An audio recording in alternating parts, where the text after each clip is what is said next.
She aimed the rifle at 5 armed men surrounding her children and pulled the trigger. Hannah Mercer's story didn't start with violence. It started with starvation. A widow abandoned by her town, reduced to begging strangers for scraps to feed 3 dying children. When desperation forced her onto a stranger's wagon heading into the Texas wilderness, she thought she'd gambled everything on survival. She was wrong. She'd gambled on something far more dangerous: trust. Before we begin, hit that like button and drop a comment telling me what city you're watching from. I want to see how far Hannah's story travels across the world. The Texas heat didn't just burn, it accused. Hannah Mercer stood outside Whitaker's General Store with dust coating her throat and shame coating everything else. Her dress, once deep green cotton, had faded to the color of old bruises. 3 faces stared up at her from the wooden sidewalk. Caleb, 9 years old with his father's serious eyes. Emma, 6, still young enough to believe mothers could fix anything. And baby Thomas, 18 months, too weak now to even cry properly. "Wait here," Hannah whispered, smoothing Emma's tangled hair. "Mama needs to talk to Mr. Whitaker." Caleb's jaw tightened. He'd stopped being a child the day they buried his father. "He's going to say no." "Maybe." Hannah forced brightness into her voice. "But maybe isn't no yet." The bell above Whitaker's door chimed when she entered, a cheerful sound that felt like mockery. 3 women clustered near the fabric display stopped talking the instant they saw her. Their eyes tracked her movement across the store the way vultures track dying cattle. "Mrs. Mercer." George Whitaker didn't look up from his ledger. His tone carried all the warmth of January creek water. "I assume you're here about the account."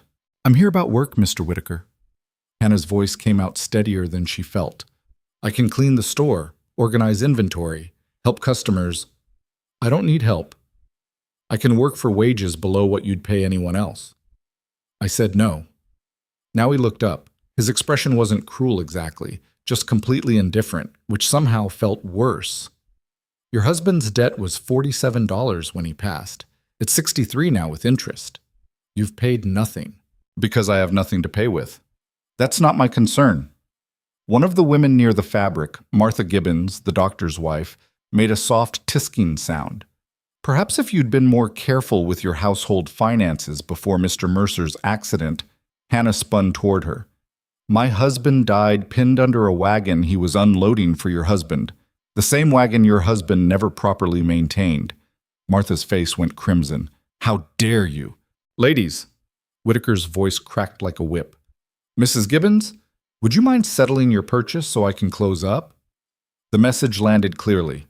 Hannah wasn't a lady worth defending, and it was time for her to leave. Outside, Emma had picked a handful of struggling wildflowers from between the sidewalk boards. "For you, Mama, to make you smile." Hannah took the flowers, throat too tight for words. Caleb studied her face with that terrible adult awareness in his child's eyes. "He said no," Caleb stated quietly. Hannah nodded. "Where do we go now?" That was the question, wasn't it? She'd tried 17 places in the past week, 17 doors, 17 versions of the same rejection. She'd offered to cook, clean, mend clothes, haul water, tend children, anything legal that might earn enough to feed her own. But Flat Creek, Texas had no use for desperate widows, especially ones with 3 hungry mouths attached. The boarding house wouldn't extend her credit another week. The farm was long gone, sold for debts before James's body was even cold. Her family back in Louisiana had made their position clear in a single letter. "You made your bed marrying that man. Sleep in it." Hannah had nothing. No money, no home, no prospects, and 3 children who needed to eat today, not next week when some miracle might arrive. "Mama?" Emma tugged her skirt. "My stomach hurts." "I know, sweet girl. We'll fix that soon." It wasn't a lie exactly, more like a prayer disguised as a promise. They walked down Main Street as the afternoon sun began its descent. Caleb carried Thomas, who'd grown still in that terrible way starving babies do. Emma held Hannah's hand, dragging her feet, rationing her energy. At the edge of town, past the last respectable houses, stood a small structure that had once been a schoolhouse. Now it served as something between a community meeting place and storage for things people didn't want but couldn't quite throw away. Hannah had spent 2 nights there last week before the constable told her to move along. But maybe, just for tonight, "Mrs. Mercer!" Hannah turned to see Reverend Porter hurrying toward them, his black coat flapping. For one wild moment, hope surged in her chest. The church. Of course. Why hadn't she... Mrs. Mercer, I'm glad I caught you. He was breathing hard, face flushed from the heat. I wanted to speak with you about the, situation. Reverend, I was actually hoping to ask, the elders have discussed your circumstances. He wouldn't meet her eyes. We want to help, truly we do, but the church's resources are quite limited at present. We've collected some items, clothes the children have outgrown, some preserved food, but as for ongoing assistance, he trailed off, letting the silence complete his sentence. Hannah stared at him. I'm not asking for charity, I'm asking about work. Don't you need someone to clean the church? Help with Sunday preparations? We have volunteers for those tasks. Then pay me what you'd pay anyone else to... Mrs. Mercer. His voice hardened slightly. Perhaps this difficulty is an opportunity for reflection, to consider whether the Lord is calling you toward a different path. A different path? Hannah's voice rose despite herself. What path exactly? I've tried everything. There are institutions, places designed to care for children whose parents cannot... No. The word came out flat and absolute. Absolutely not. I understand maternal attachment, but sometimes the most loving thing a mother can do... Don't. Hannah stepped closer, and something in her face made the Reverend step back. Don't you dare stand there and tell me what love looks like when you're going home tonight to a full table and a warm bed. Mrs. Mercer, I'm trying to help. Then give me work. Give me a chance. Give me anything except advice about surrendering my children. Reverend Porter's expression shifted into something harder. Your situation is unfortunate, but it's also, if we're being frank, somewhat of your own making. Your husband was known to drink, to make poor financial decisions. The church cannot be expected to compensate for... Hannah didn't wait to hear the rest. She gathered Emma's hand and turned away, walking fast enough that Caleb had to hurry to keep up. Mama? Emma's voice was small. Why is everyone so mean? They're not mean, baby. They're just busy with their own lives. But Emma was right, and Hannah knew it. Flat Creek wasn't evil. It was something worse. It was indifferent. People passed them on the street and looked away, not out of cruelty, but out of discomfort. Her family's suffering was inconvenient, a reminder that disaster could strike anyone, that the difference between respectable and destitute was sometimes just one bad day. The sun was getting low when they reached the old oak tree at the crossroads outside town. Hannah had noticed it before, a massive gnarled thing that had probably been standing since before Texas was Texas. Its shade offered the first relief from the heat all day. Can we rest, Mama? Emma asked. Just for a minute? Hannah looked at the sky, calculating. If they rested too long, darkness would catch them on the road with nowhere safe to go. But Emma was swaying on her feet, and Caleb's arms trembled from carrying Thomas. A minute, Hannah agreed, lowering herself onto the packed earth beneath the oak's canopy. Caleb set Thomas down carefully, then collapsed beside them. The baby's eyes were half closed, his breathing shallow. Hannah pulled him into her lap, feeling how light he'd become, how his tiny ribs stood out like fence posts under his skin. This was it, she realized. This was the bottom. Not the moment James died, or when she lost the farm, or even when the Reverend suggested she give up her children. This moment right here, sitting in the dirt with nothing left and nowhere to go. Emma curled against her side. Tell us a story, Mama, like Papa used to. Hannah's eyes burned. James had been a wonderful storyteller, spinning wild tales about knights and dragons and adventures in faraway lands. He'd been wonderful at a lot of things, laughing, singing, making friends. Less wonderful at the practical matters like saving money or staying sober or not dying in a stupid accident and leaving his family with nothing. She wasn't angry at him, not really, just exhausted from carrying the weight he'd left behind. I don't know any good stories right now, sweet girl. Then just talk, please? I like your voice. So Hannah talked. She told them about the farm where she'd grown up in Louisiana, about her mother's garden, and the creek where she'd caught crawfish as a girl. She talked until her voice went hoarse, until the sun touched the horizon and painted the Texas sky in shades of amber and blood. That's when they heard the wagon. Caleb scrambled to his feet instantly, positioning himself between Hannah and the road. One hand gripped a rock he'd picked up without her noticing. 9 years old, and already he thought he had to protect everyone. "It's okay," Hannah murmured, though she wasn't sure it was.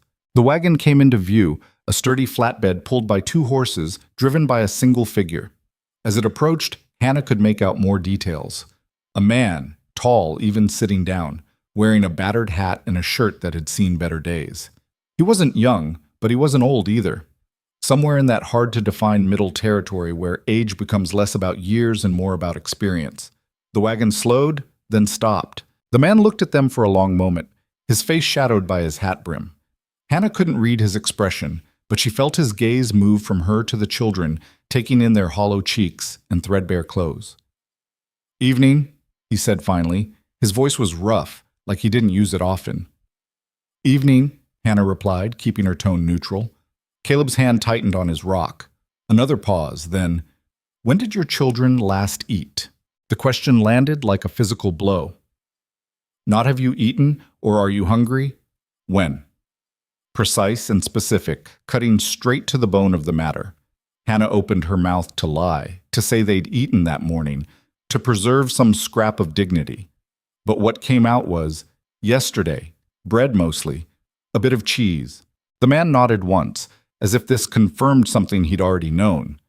He reached behind him into the wagon bed and pulled out a cloth sack. "There's bread here, some dried beef, apples." He held it out. Hannah stared at the sack, every instinct screaming warnings. Nothing was free. Every gift had strings attached. She'd learned that the hard way over the past months. "We don't take charity," she said, hating how her voice wavered. "Not offering charity, offering food." He set the sack on the wagon seat beside him, not pushing it on her but not withdrawing it either. "But the offer comes with a question. Can you work?" "I can work. I've been trying to find work. Nobody's hiring." "I'm hiring." Hannah's heart lurched. "For what?" "Cooking, cleaning, general household help. I run a ranch about 15 miles northwest.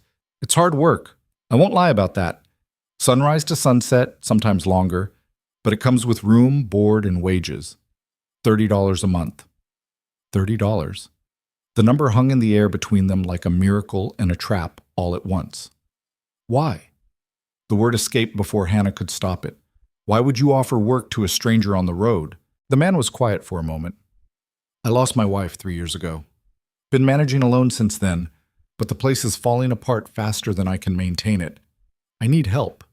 He paused. "And you need work. Seems straightforward enough." "Nothing's that straightforward." "No," he agreed. "I suppose not." He picked up the reins, preparing to move on, but then stopped. "My name's Silas Boone. The offer stands. If you want it, be at this crossroads tomorrow at sunrise. I'll take you and the children out to the ranch, show you the setup. You can decide then if you want to stay. And if I decide no, then I drive you back. No harm done." He clicked his tongue at the horses, and the wagon lurched forward. Hannah watched it roll away, watched the dust settle back onto the road, watched until it disappeared around the bend. Then she looked down at the cloth sack still sitting where he'd left it. Caleb was already reaching for it, but Hannah caught his hand. "Wait. Mama, he said we could have it." "I know what he said." But she still hesitated, some part of her resisting even this small acceptance of help from a stranger. Emma's stomach growled audibly in the silence. Hannah picked up the sack. Inside, half a loaf of bread, wrapped in paper. 6 thick slices of dried beef. 4 apples, small but firm. Enough food to fill 3 hollow bellies and quiet 3 crying stomachs, at least for tonight. She divided it carefully, giving most to the children but making herself eat too. Caleb inhaled his portion so fast she worried he'd be sick. Emma ate more slowly, savoring each bite with the intensity of someone who couldn't take plenty for granted anymore. Thomas managed a few bites of bread soaked in water from Hannah's canteen before falling asleep in her arms. As darkness settled fully, they huddled together under the oak tree. Hannah wrapped them in her shawl, too thin for real warmth, but better than nothing. Above them, stars emerged one by one, indifferent to human suffering. "Mama," Emma whispered, "are we going with that man tomorrow?" Hannah stared into the darkness. Every sensible bone in her body screamed warnings. Going off alone to some remote ranch with a strange man and 3 small children, it was foolish, dangerous, potentially disastrous. But staying in Flat Creek meant what? Another week of begging, watching her children waste away, until she had no choice but to surrender them to some orphanage or institution where they'd be split up and forgotten? I don't know yet, baby. Let Mama think. She thought all night while the children slept fitfully around her. Thought about Silas Boone's scarred hands and quiet voice. Thought about the way he'd asked when they'd eaten, not if, like he'd seen enough of the world to understand the difference. Thought about $30 a month, enough to eventually save, to rebuild, to maybe claw their way back to something resembling security. But mostly she thought about the alternative. Nothing, nowhere to go, no options left. When the first gray light of dawn touched the horizon, Hannah's eyes were gritty from exhaustion, but her mind was clear. She shook Caleb's shoulder gently. Wake up, son. We need to get ready. Ready for what? We're taking a chance. The sun was just cresting the horizon when Silas Boone's wagon appeared on the road again, exactly as he'd said it would. He pulled the horses to a stop and looked down at them without surprise, as if he'd known all along they'd be there. You decided then, he said. I decided I'm desperate enough to gamble on a stranger's word. Hannah met his eyes, refusing to soften the truth with pretty language. And that if this turns out badly, I'll find a way to make you regret it. Something that might have been respect flickered across Silas's face. Fair enough. He climbed down and helped load the children onto the wagon bed, where he'd laid out blankets and even a couple of thin pillows. Then he offered Hannah his hand to help her up onto the seat beside him. She hesitated only a moment before taking it. His palm was calloused and warm. They rode in silence for the first hour. The landscape gradually changed from the flat scrubland around Flat Creek to something wilder. Rolling hills covered in tough prairie grass, scattered stands of mesquite and oak, creek beds that looked dry now, but probably ran fierce during storms. The road, such as it was, grew less defined with each passing mile. How often do you come into town? Hannah asked finally. Once a month, usually, for supplies. That's not often. Don't like town much. Another mile of silence. Then Caleb called out from the wagon bed, Mama, look! Hannah turned to see him pointing at a hawk circling overhead, its wings spread wide against the blue sky. Emma was watching it too, her expression somewhere between wonder and hunger. Hannah couldn't tell if she was admiring the bird or thinking about eating it. Red-tailed hawk, Silas said quietly. See how the light catches the tail feathers? Caleb nodded, transfixed. They drove on. The sun climbed higher, turning the morning cool into midday heat. Thomas fussed occasionally, and Hannah gave him water from the canteen Silas had brought, plus more of the bread from last night. She noticed Silas had packed additional food in the wagon. Nothing fancy, just basics, but more than she'd seen in one place for months. Around midday, they crested a rise, and Silas pulled the horses to a stop. There, he said, pointing. Hannah looked down into a valley carved by a wandering creek. She could see water glinting in the sunlight, trees clustered along its banks, and tucked into the landscape maybe half a mile away, a collection of buildings, a main house, a barn, several smaller structures. That's the ranch? Hannah asked. That's it. 300 acres, most of it useful. Creek runs year-round mostly. Got cattle, some horses, chickens, a milk cow. The house needs work. Roof leaks in 2 places, porch is rotting on the south side. Half the windows stick. Garden's overgrown, barn needs repairs, fencing is a mess. He said it matter-of-factly, not apologizing or making excuses. Like I said, it's falling apart faster than I can fix it. Hannah studied the valley. It was isolated, certainly. She couldn't see another human dwelling in any direction, but it was also beautiful in a harsh, practical way. Real water, real shelter, real land that could support life. What happened to your wife? The question came out before she could stop it. Silas's jaw tightened. Fever. 3 winters back. Took her in less than a week. He paused. I had a daughter too. She went the same way. I'm sorry. He didn't acknowledge the sympathy, just clicked to the horses and started them down the slope toward the ranch. The house was bigger than Hannah had expected, 2 stories with a wide porch wrapping around 3 sides. The wood was weathered but solid, and despite Silas's warnings about disrepair, the bones of the place looked sound. The barn was substantial, too, big enough for animals and equipment both. As they pulled up to the house, a black and white dog emerged from the barn, tail wagging cautiously. "That's Jack," Silas said. "He's friendly enough once he knows you." Emma scrambled down from the wagon before Hannah could stop her, running toward the dog with her arms outstretched. Hannah's heart lurched. What if the dog wasn't as friendly as Silas claimed? But Jack just wagged harder and licked Emma's face when she threw her arms around his neck. "He likes me," Emma called back, her voice bright with joy for the first time in weeks. Silas helped Hannah down, then lifted Thomas from the wagon bed while Caleb jumped down on his own. The boy was staring at everything with wide eyes, taking in the barn, the pasture beyond where several horses grazed, the creek in the distance. "Let me show you inside," Silas said. The house smelled like dust and disuse, but it was structurally sound. The main room held a large fireplace, a worn sofa, a table with mismatched chairs. The kitchen occupied one corner, a wood stove, a dry sink, shelves of basic supplies. Stairs led to the second floor. 4 bedrooms upstairs, Silas explained. "I use one. The others are empty. You and the children can take your pick. Outhouse is behind the barn. Creek water's good for washing, but there's a well for drinking closer to the house." He set Thomas down carefully. "I'll show you the rest after you've settled in." Hannah turned slowly, taking it all in. The place was rough, certainly.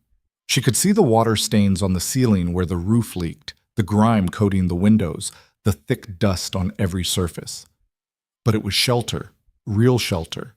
And the work he was describing, cleaning, cooking, basic household maintenance, she could do that. She'd been doing it her whole life. "What about the children?" she asked. "While I'm working, where do they eat? What? Eat? Bora." "Boy looks old enough to help with ranch work if he's willing. Little girl can stay close to you or play in the yard. Jack will keep an eye on her, baby." He shrugged. "You figure out what works. I'm not running a factory. This is a home. Long as the work gets done, I don't care how you manage it." It was such a simple statement, but something about it made Hannah's throat tight. This is a home. When had she last had one of those? "Let me see the bedrooms," she said.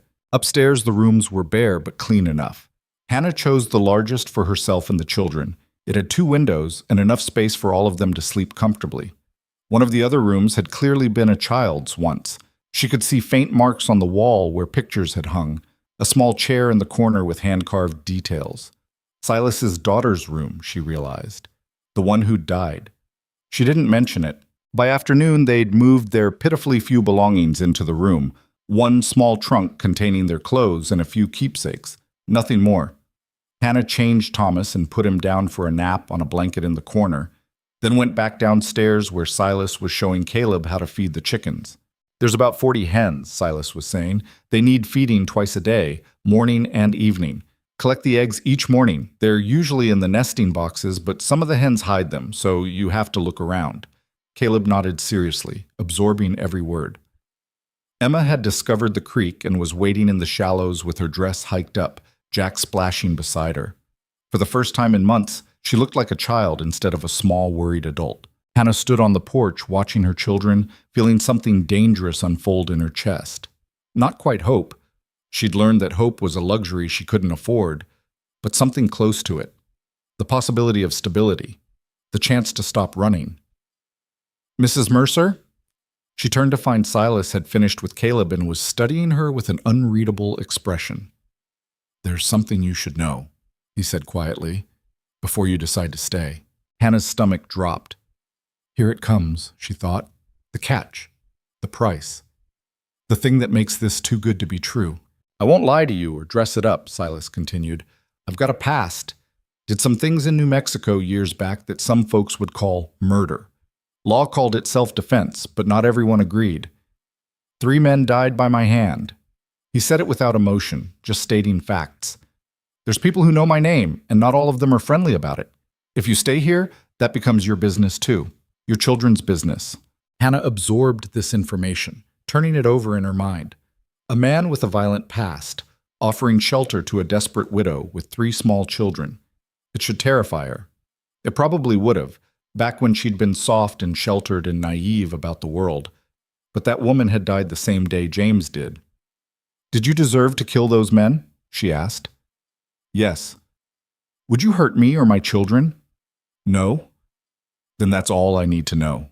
Something shifted in Silas's expression. Surprise, maybe, or respect. You're sure about that? Mr. Boone, I've spent the last 3 months watching respectable, God-fearing citizens turn their backs on my starving children. I've had doors slammed in my face by pillars of the community who'd never dream of killing anyone, but were perfectly happy to let us die slowly in the street. She met his eyes. So no, your past doesn't scare me nearly as much as their present does. He nodded slowly. Fair point. But I have conditions too, Hannah continued. I'll work hard, harder than you've probably seen anyone work, but I need to know this arrangement is stable. I can't uproot my children again in a month if you change your mind. I won't change my mind. How can I be sure? You can't, he said it bluntly. Same way I can't be sure you won't rob me blind and disappear in the night. We're both gambling here, Mrs. Mercer. Difference is, I'm betting on your desperation to keep you honest, and you're betting on my loneliness to keep me decent. It was a brutal assessment, but Hannah appreciated the honesty more than she would have appreciated pretty lies. Then I'll stay, she said. For now. For now is all anyone gets. They shook hands on it there on the porch, sealing an agreement that was part employment contract, part mutual survival pact, and part something neither of them could quite name. That night, Hannah cooked the first real meal her children had eaten in weeks. Silas had shown her the pantry, basic supplies, but more than enough to work with, and she'd thrown together a stew with salt pork, potatoes, carrots, and onions. It wasn't fancy, but it was hot and filling and tasted like salvation. They ate at the big table in the main room. Silas barely spoke, but he watched the children inhale their food with something like satisfaction on his weathered face. Caleb had 3 bowls before his stomach finally signaled full. Emma fell asleep at the table halfway through her second serving, and Hannah had to carry her upstairs. Later, after the children were all asleep, Hannah came back down to find Silas still at the table, working on a piece of leather harness by lamplight. Thank you, she said quietly. For the food, for all of this. He didn't look up. You're working for it. No thanks necessary. Still, a long silence fell between them, but it wasn't entirely uncomfortable. Outside, crickets sang and the wind moved through the valley, carrying the scent of grass and water. Your husband, Silas said finally. What kind of man was he? The question surprised her. Why do you ask? Just wondering what kind of man leaves his family with nothing. Hannah bristled automatically, ready to defend James, but then stopped. Because Silas had a point, didn't he? James had been charming and loving and wonderful in so many ways, but he'd also been reckless, careless, more concerned with being liked than with building anything lasting. He was a good man, she said carefully, just not a practical one. Silas nodded as if this confirmed something. Well, you seem practical enough for 2. It wasn't quite a compliment, but Hannah took it as one anyway. She went to bed that night in a real room with real walls and a real door that locked. Her children slept peacefully around her, their bellies full for the first time in far too long. Through the window, she could see stars scattered across the Texas sky like scattered seed. Tomorrow, the real work would begin. Tomorrow she'd have to prove she could handle everything she'd promised. Tomorrow she'd have to justify Silas Boone's gamble on a desperate stranger. But tonight, just for tonight, she let herself feel something almost like peace, even if she knew better than to trust it would last. Hannah's first morning at the ranch started before the sun had any intention of rising. She jerked awake to the sound of roosters screaming their territorial claims and lay there for a moment in the darkness, disoriented. The ceiling above her was wrong, too high, unfamiliar. Then memory crashed back. The ranch, Silas Boone, the gamble she'd made. She dressed quietly in the dark, trying not to wake the children.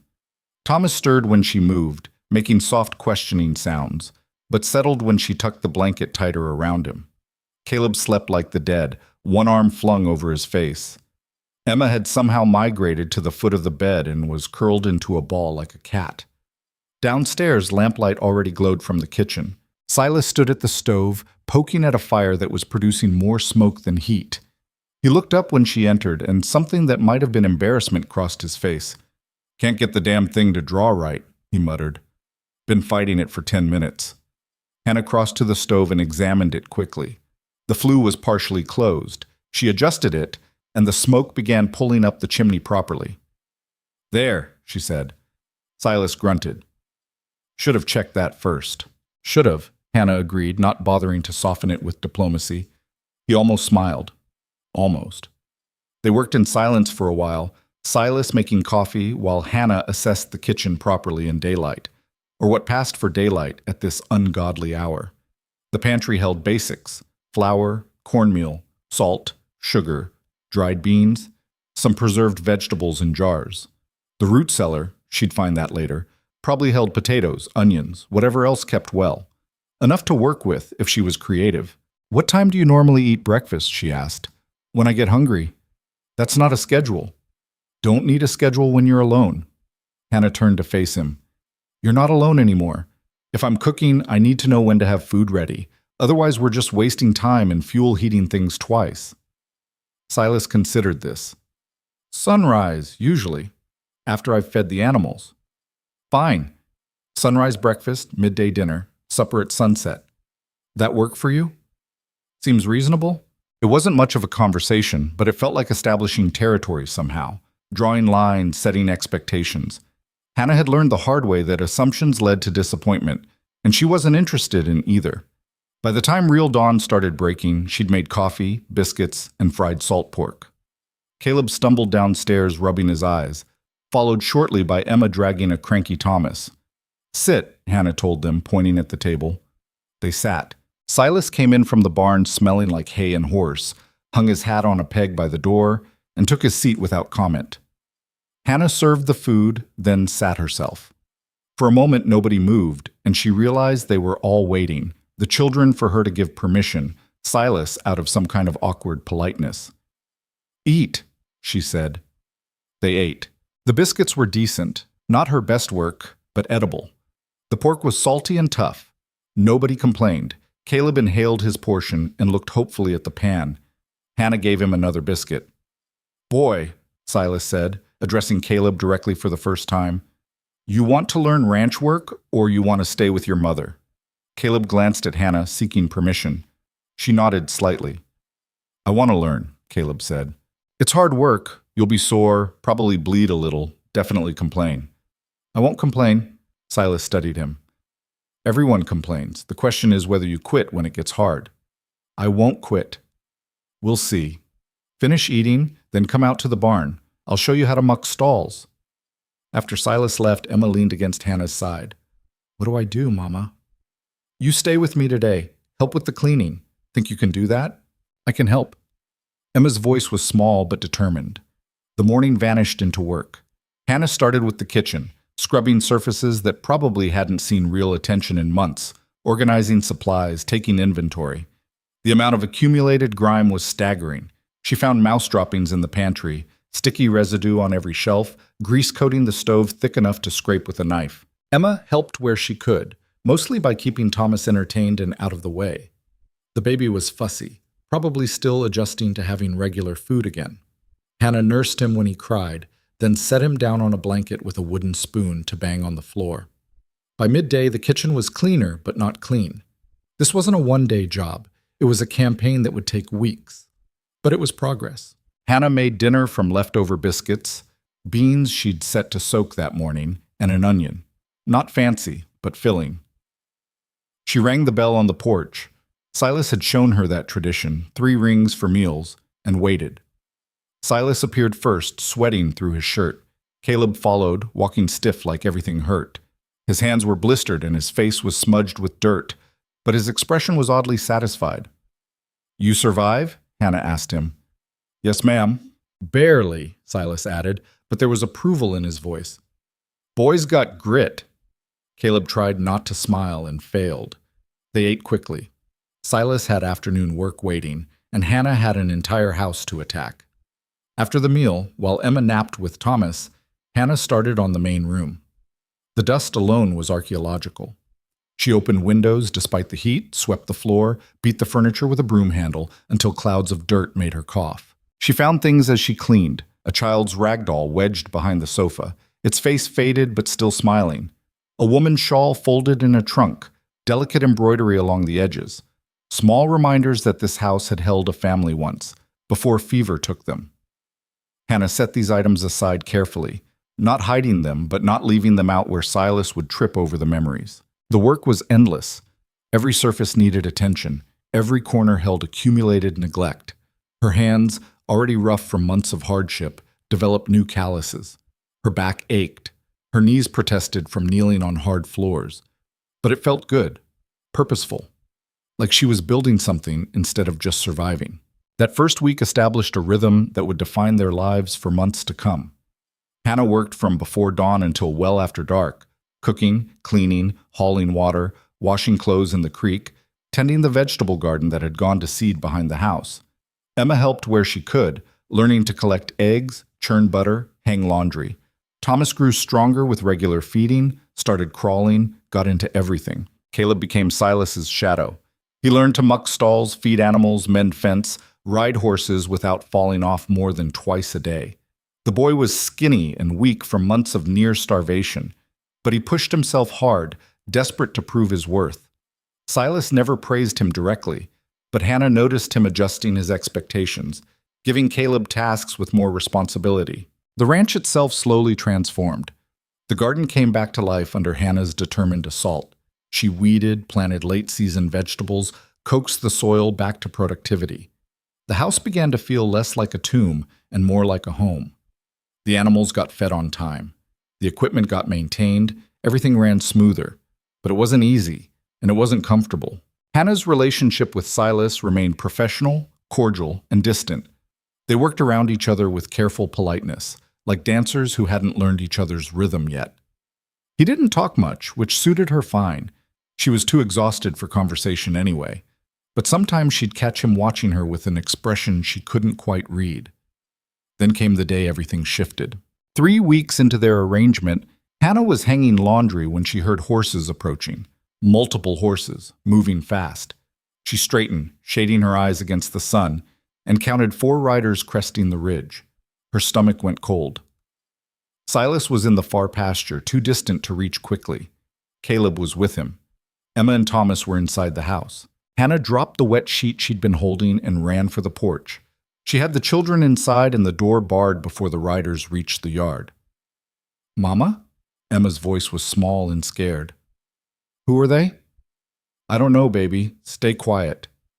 Through the window, Hannah watched the 4 men dismount. They were rough-looking, the kind of men who made their living in ways that didn't involve honest work. One of them, tall, with a scarred face and a gun belt slung low, seemed to be in charge. He walked up to the porch and banged on the door. "Looking for Silas Boone," he called out. "No, he's here. Saw his brand on the cattle." Hannah didn't answer. "We're not going anywhere till we talk to him, ma'am, so you might as well open up." "State your business from there," Hannah called back. "I'll tell him when he returns." The man laughed. "Feisty. I like that."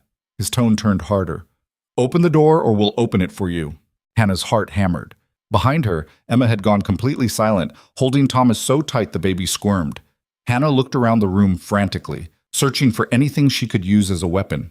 Her eyes landed on Silas's rifle mounted above the fireplace. She'd never fired a gun in her life. She grabbed it anyway. The rifle was heavier than she expected, awkward in her hands. She checked it the way she'd seen James check his hunting rifle years ago. Yes, loaded. Her hands shook as she positioned herself by the window where she could see the porch. "I'm armed," she called out, trying to keep her voice steady. "And I will shoot if you try to force that door." "Now, ma'am, there's no need for—" Hannah aimed at the porch roof and pulled the trigger. The explosion was deafening. The rifle kicked back hard enough to bruise her shoulder. Emma screamed. Thomas started wailing, and a hole appeared in the porch roof exactly where Hannah had aimed. The 4 men scattered, diving for cover behind their horses. "Next one goes through flesh," Hannah shouted, already repositioning the rifle toward the yard. Her voice didn't shake this time. "Get off this property." "Jesus Christ," one of the men yelled. "She's actually shooting." The scarred leader held up his hand, staying behind his horse. All right, we're going. Tell Boone that Marcus Slate came looking for him. Tell him we've got business to settle." "I'll tell him you trespassed and threatened his household," Hannah shot back. "Now ride." They mounted up fast, the scarred one, Marcus Slate, giving her one last hard look before wheeling his horse around. The four of them galloped back the way they'd come, leaving dust hanging in the air. Hannah stood at the window until they disappeared over the ridge. Then she very carefully set the rifle down before her shaking hands could drop it. "Mama?" Emma's voice was tiny. "Are they gone?" "They're gone, baby." Hannah sank to the floor, adrenaline draining out of her so fast she felt dizzy. Emma crawled into her lap, still holding Thomas, and they sat there together while Hannah's heart slowly remembered how to beat normally. That's where Silas found them 20 minutes later. He burst through the door with Caleb right behind him, both of them armed and wild-eyed. He took in the scene, Hannah on the floor with the children, the rifle lying nearby, the hole in the porch roof visible through the open door. "What happened?" His voice was sharp, dangerous in a way she hadn't heard before. Hannah told him. Every detail, the riders, the threats, Marcus Slate's name. Silas's face went completely blank. Not calm, blank. Like a door slamming shut on whatever he was feeling. "Slate," he said quietly. "You know him?" "Yeah, I know him." Silas picked up the rifle, checked it automatically. "He was one of the men I had trouble with in New Mexico. I put a bullet in his brother." "The ones you killed?" "No, different situation. His brother lived, but he's crippled now. Slate's been nursing that grudge for 5 years. He set the rifle back on its mount. "You say what he wanted?" "Just that you had business to settle." Silas nodded slowly. "He'll be back. Not today. He'll wait. Plan it better. But he'll be back." The certainty in his voice made Hannah's stomach turn. "What do we do?" "We prepare." He looked at her properly then, really looked at her, and something shifted in his expression. "You fired that rifle?" "Yes." "Ever done it before?" "No." "You hit what you aimed at?" "Yes." Silas was quiet for a long moment. Then he said, "I'm going to teach you to shoot properly, and we're going to talk about what happens if trouble comes when I'm not here." He paused. "But first, I need to know, are you planning to run? Because I wouldn't blame you. You didn't sign up for this." Hannah thought about it. Really thought about it. Running meant going back to Flat Creek or somewhere like it. Back to starvation and rejection and watching her children waste away. Here, at least, they had food, shelter, purpose, and something else, she realized, something she hadn't expected. They had someone who was asking if she planned to run instead of telling her to leave. "I'm not running," she said, "but I need to know what I'm staying for. Tell me about Marcus Slate." All of it. So Silas told her. 5 years ago in New Mexico, he'd been working a cattle drive. Slate's brother, drunk and mean, had decided to take what he wanted from one of the camp workers, a young woman who'd been hired to cook for the crew. Silas had intervened. The fight had gone bad fast. Slate's brother pulled a knife. Silas had shot him in the leg to end it. The brother survived but lost the use of his leg. Marcus Slate, who'd been off in town that night, had blamed Silas for ruining his brother's life. He'd sworn revenge, but Silas had left New Mexico before anything came of it. "Thought he'd forgotten," Silas finished. "Or moved on. Guess I was wrong." Hannah absorbed this. "So he wants to kill you?" "Probably. Because you stopped his brother from raping a woman." "That's about the size of it." Hannah stood up, setting Thomas down carefully. "Then we make sure he doesn't succeed." She met Silas's eyes. "I didn't stand in front of my children with a rifle just to run now, but I need to know. Are there others? Other men with grudges? Other threats we should expect?" "Could be," Silas admitted. "I've lived a rough life. Made enemies. Most of them are dead or too far away to matter, but Slate finding me means others might too." "Then you teach me to shoot properly. You teach Caleb too. He's old enough. And we prepare for whatever comes." Silas studied her face. "You're serious." "Dead serious." Something like respect crossed his features. "All right then. Tomorrow, we start." But tomorrow brought something else entirely. Hannah woke to the sound of voices outside. Multiple voices, none of them friendly. She dressed fast and crept to the window. Dawn was just breaking, and in the gray light she could see a group of riders at the property line. Not Marcus Slate's crew. These looked more official.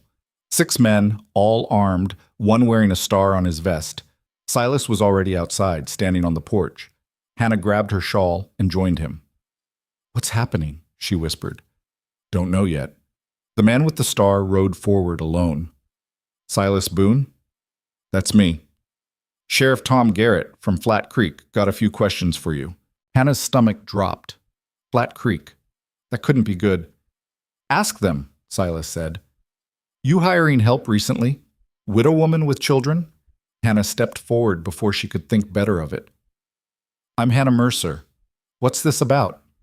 Garrett's eyes moved to her, taking in her presence on Silas's porch at dawn. His expression suggested he was drawing conclusions she didn't like. Mrs. Mercer, there's been complaints filed in town.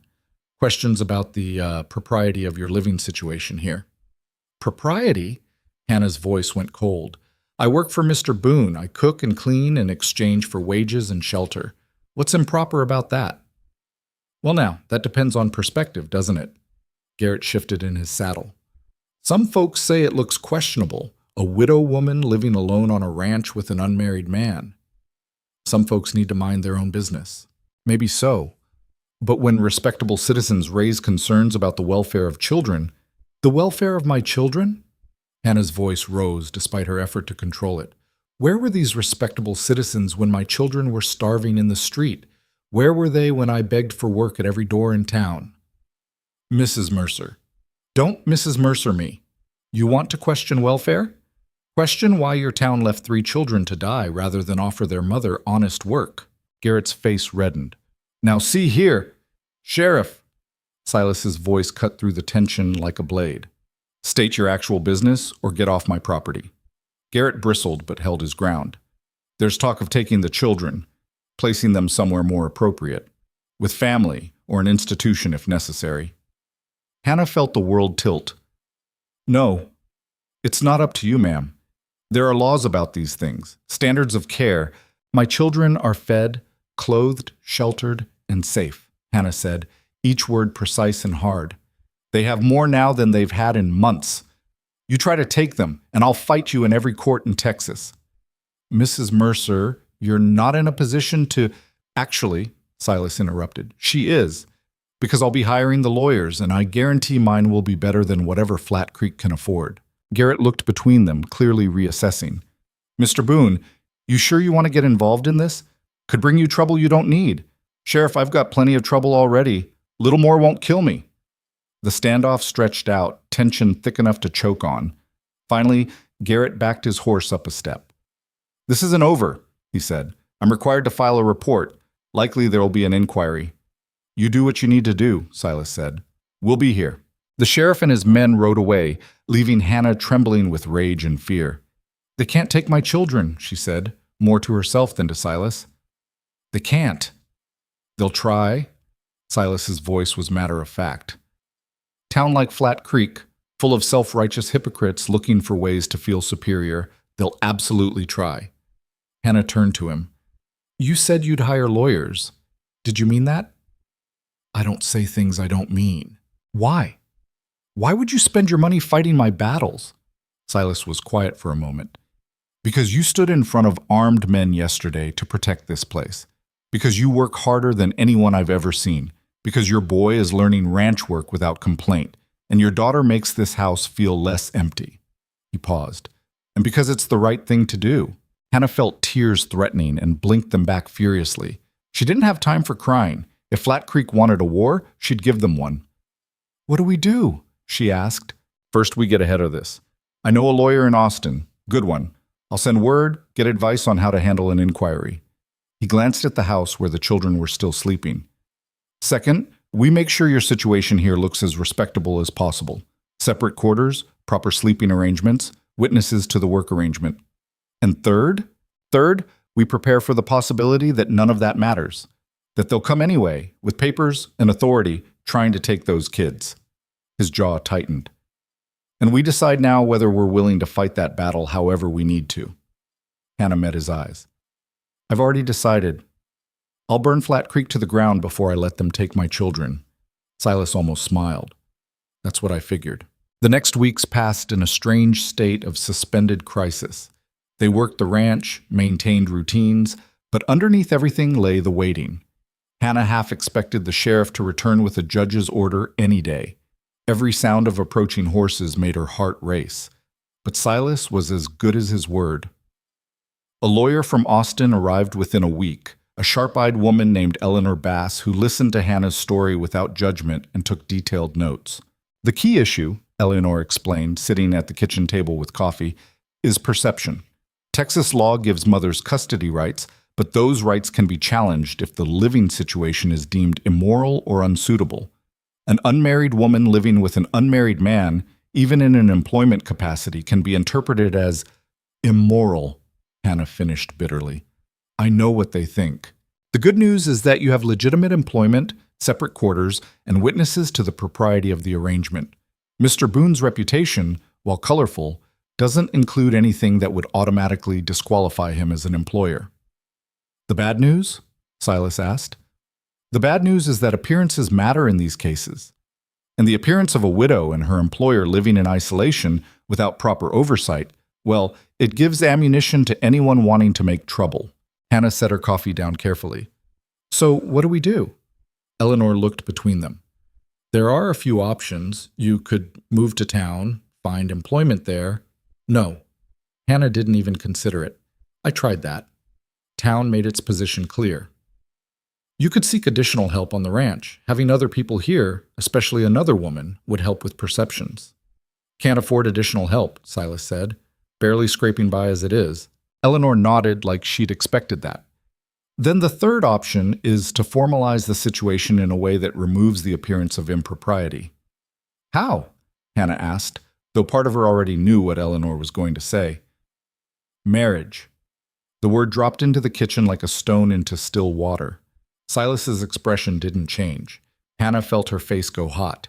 I'm not suggesting a romantic arrangement, Eleanor clarified quickly, but a legal marriage would eliminate most of the grounds for challenging custody. It would formalize Mr. Boone's relationship to the children, give you legal protection, and frankly, shut up the gossips in Flat Creek.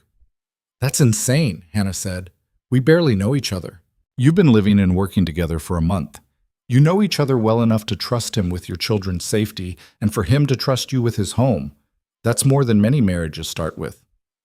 She's got a point, Silas said quietly. Hannah stared at him. You can't be seriously considering this. Why not? It's practical. He said it like they were discussing crop rotation. Solves multiple problems at once. It's not practical, it's... Hannah struggled for words. It's marriage. A lifetime commitment based on legal strategy? Plenty of marriages are based on less, Eleanor observed, and you could always divorce later if the situation changes. Hannah stood abruptly and walked to the window, needing space to think. Behind her, she heard Eleanor gathering her papers. I'll leave you two to discuss it, the lawyer said. But my professional opinion is that marriage is your strongest defense against a custody challenge. Without it, you're vulnerable. With it, you're a family unit with legal standing. After Eleanor left, silence filled the kitchen. Hannah stood at the window, watching clouds build on the horizon. Storm coming, probably. I know it's a lot to ask, Silas said finally. You're not asking, she's suggesting. Same difference. Hannah turned to face him. Is it?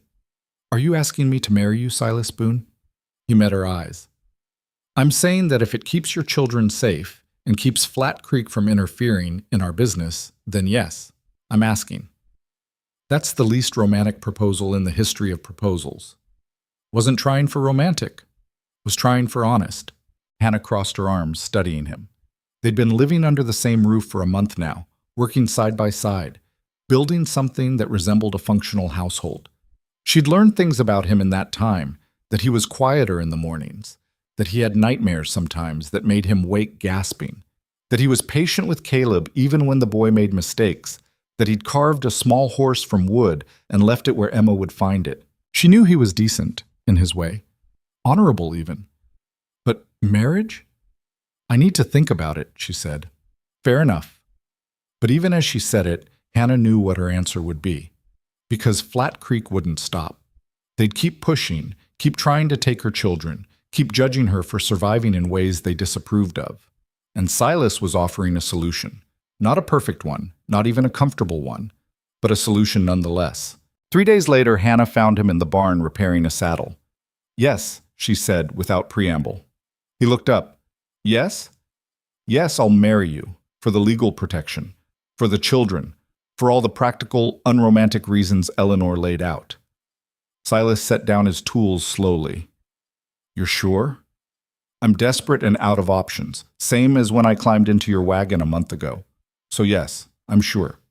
He nodded. All right then. I'll make arrangements. They married a week later in Austin, with Eleanor Bass serving as witness and a justice of the peace who'd seen enough unconventional arrangements not to ask questions. Hannah wore her best dress, the green one, cleaned and mended. Silas wore a suit that looked uncomfortable on him. The ceremony took maybe 5 minutes. When it was done, they were married. The ride back to the ranch was quiet. Hannah kept looking at the plain gold band on her finger. Silas had bought it that morning, along with one for himself. It felt foreign, wrong somehow. She'd worn James's ring for years, and taking it off had hurt more than she'd expected. You can still wear his ring too, Silas said, as if reading her mind. I don't mind. That wouldn't be fair to you. Don't worry about fair. Worry about what feels right. Hannah slipped James's ring back on her other hand. It helped, somehow. When they reached the ranch, the children were waiting on the porch with Jack. Caleb's eyes went to the rings immediately. You got married, he said flatly. We did, Hannah confirmed. Why? It was a fair question. Hannah knelt down to his level. Because some people want to take you and Emma and Thomas away from me, and being married to Mr. Boone makes that harder for them to do. So you married him to keep us? Yes. Caleb thought about this. Is he our pa now? Hannah glanced at Silas, who'd gone very still. That's up to you, Silas said quietly. I'm not trying to replace your father, but I'll treat you like you're mine, if you'll let me. Caleb studied him with those 2 old eyes. Finally, he nodded. Okay. Emma was less complicated about the whole thing. She just threw her arms around both of them and announced she was happy they were a family now. That night, after the children were asleep, Hannah and Silas sat on the porch in the darkness. The ring on her finger caught moonlight when she moved. This is strange, she said. Yeah. Are we making a terrible mistake? Probably. He said it without hesitation. But I've made worse mistakes for worse reasons. Hannah laughed, surprising herself. That's reassuring. They sat in silence for a while. Somewhere in the distance, a coyote called. The wind moved through the valley, carrying the scent of coming rain. I'll sleep in the barn, Silas said eventually. Give you privacy. Don't be ridiculous. It's your house. Our house now, legally. You know what I mean. You take your room, I'll take mine. We're adults.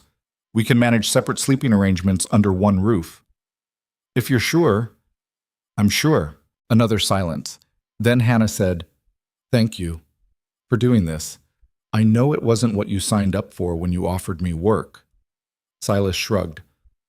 Life rarely turns out how you sign up for. Might as well roll with it. It wasn't poetry. It wasn't even particularly comforting. But it was honest, and right then, honesty felt like the most valuable currency in the world. Hannah went to bed that night as Mrs. Silas Boone, a married woman again through the strangest of circumstances. She lay in her room listening to the house settle around her, the children's soft breathing, the distant sound of Silas moving around in his own room. They'd made their gamble. Now they'd have to live with it, and hope to heaven that it was enough to keep her children safe. The marriage was 2 weeks old when the real attack came. Hannah was kneading bread dough when she heard the carriage. Expensive wheels on the rough ranch road, the kind of sound that didn't belong out here. She wiped flour from her hands and moved to the window, a cold feeling settling in her stomach. The carriage was black lacquered wood with brass fittings, pulled by matched bay horses. Behind it rode 2 men on horseback, and even from a distance Hannah could see they weren't ranch hands. Their clothes were too clean, too formal. Silas appeared from the barn, Caleb trailing behind him. He stopped when he saw the carriage, his posture going rigid. The vehicle pulled to a stop in front of the house. A driver climbed down and opened the door, and a woman emerged. She was perhaps 60, dressed in dark burgundy with a hat that probably cost more than Hannah's entire wardrobe. Everything about her screamed money and authority, from the cut of her dress to the way she surveyed the ranch like she was inspecting something distasteful. Hannah knew who she was before Silas said the name. Evelyn Rowe. His voice was flat. Hannah, get inside and keep the children there. But Hannah was already moving, positioning herself on the porch before Evelyn could reach it. Something in her gut said running inside would be the wrong move. It would look like weakness, like guilt. "Mrs. Rowe," Hannah said, keeping her voice level, "I wasn't expecting visitors." Evelyn's eyes raked over her, taking in the flour on her apron, her work-roughened hands, the simple braid she'd tied her hair in. The assessment lasted maybe 3 seconds, but Hannah felt judged and found wanting in every one of them. "Mrs. Mercer," Evelyn said, her tone making it clear she wasn't acknowledging the remarriage. Or should I say Mrs. Boone now, though I understand that arrangement is quite recent. "It is, and yes, I'm Mrs. Boone. How convenient, marrying your employer so quickly after your husband's death." Evelyn's smile was sharp as a knife. "Some might call that opportunistic." Hannah felt anger flare but kept it locked down. "Some might call it survival. I don't particularly care which." Evelyn's expression hardened. "I'm here about my grandchildren." "They're my children." "They're James's children, my son's children, and I have rights." "You have nothing." Hannah descended the porch steps, closing the distance between them. "You didn't care about rights when James was alive. You didn't send money when he was struggling. You didn't come to his funeral. You didn't answer my letters when I was begging for help to feed his children. So don't stand on my property talking about rights." One of the men on horseback cleared his throat. "Mrs. Rowe, perhaps we should—" "Be quiet, Mr. Patterson." Evelyn didn't take her eyes off Hannah. "I made mistakes with James. I admit that. We had our disagreements, and I was perhaps too harsh in cutting him off. But that doesn't change the fact that those children are my blood, and they deserve better than this." She gestured at the ranch with barely concealed disdain. "Better than what? Food, shelter, family? Better than being raised in the middle of nowhere by a woman of questionable judgment and a man with a violent past." Evelyn pulled a folded document from her reticule. "I've filed a petition with the court in Flat Creek, seeking custody on grounds of moral unfitness and unsuitable living conditions." The words hit like a physical blow. Hannah had known this was coming. Eleanor Bass had warned her, but hearing it stated so baldly still stole her breath. "You can't take them." "I can and I will. The hearing is set for 3 weeks from today. I suggest you secure legal representation, though I doubt it will matter. The judge is a reasonable man who understands that children belong with proper family, not with strangers their mother married for convenience." Silas had been standing silent throughout this exchange, but now he stepped forward. "Mrs. Rowe, those children are thriving here. They're fed, safe, cared for." "By a man who killed 3 people in New Mexico?" Evelyn's voice went ice cold. "Yes, Mr. Boone, I've done my research. I know exactly who you are.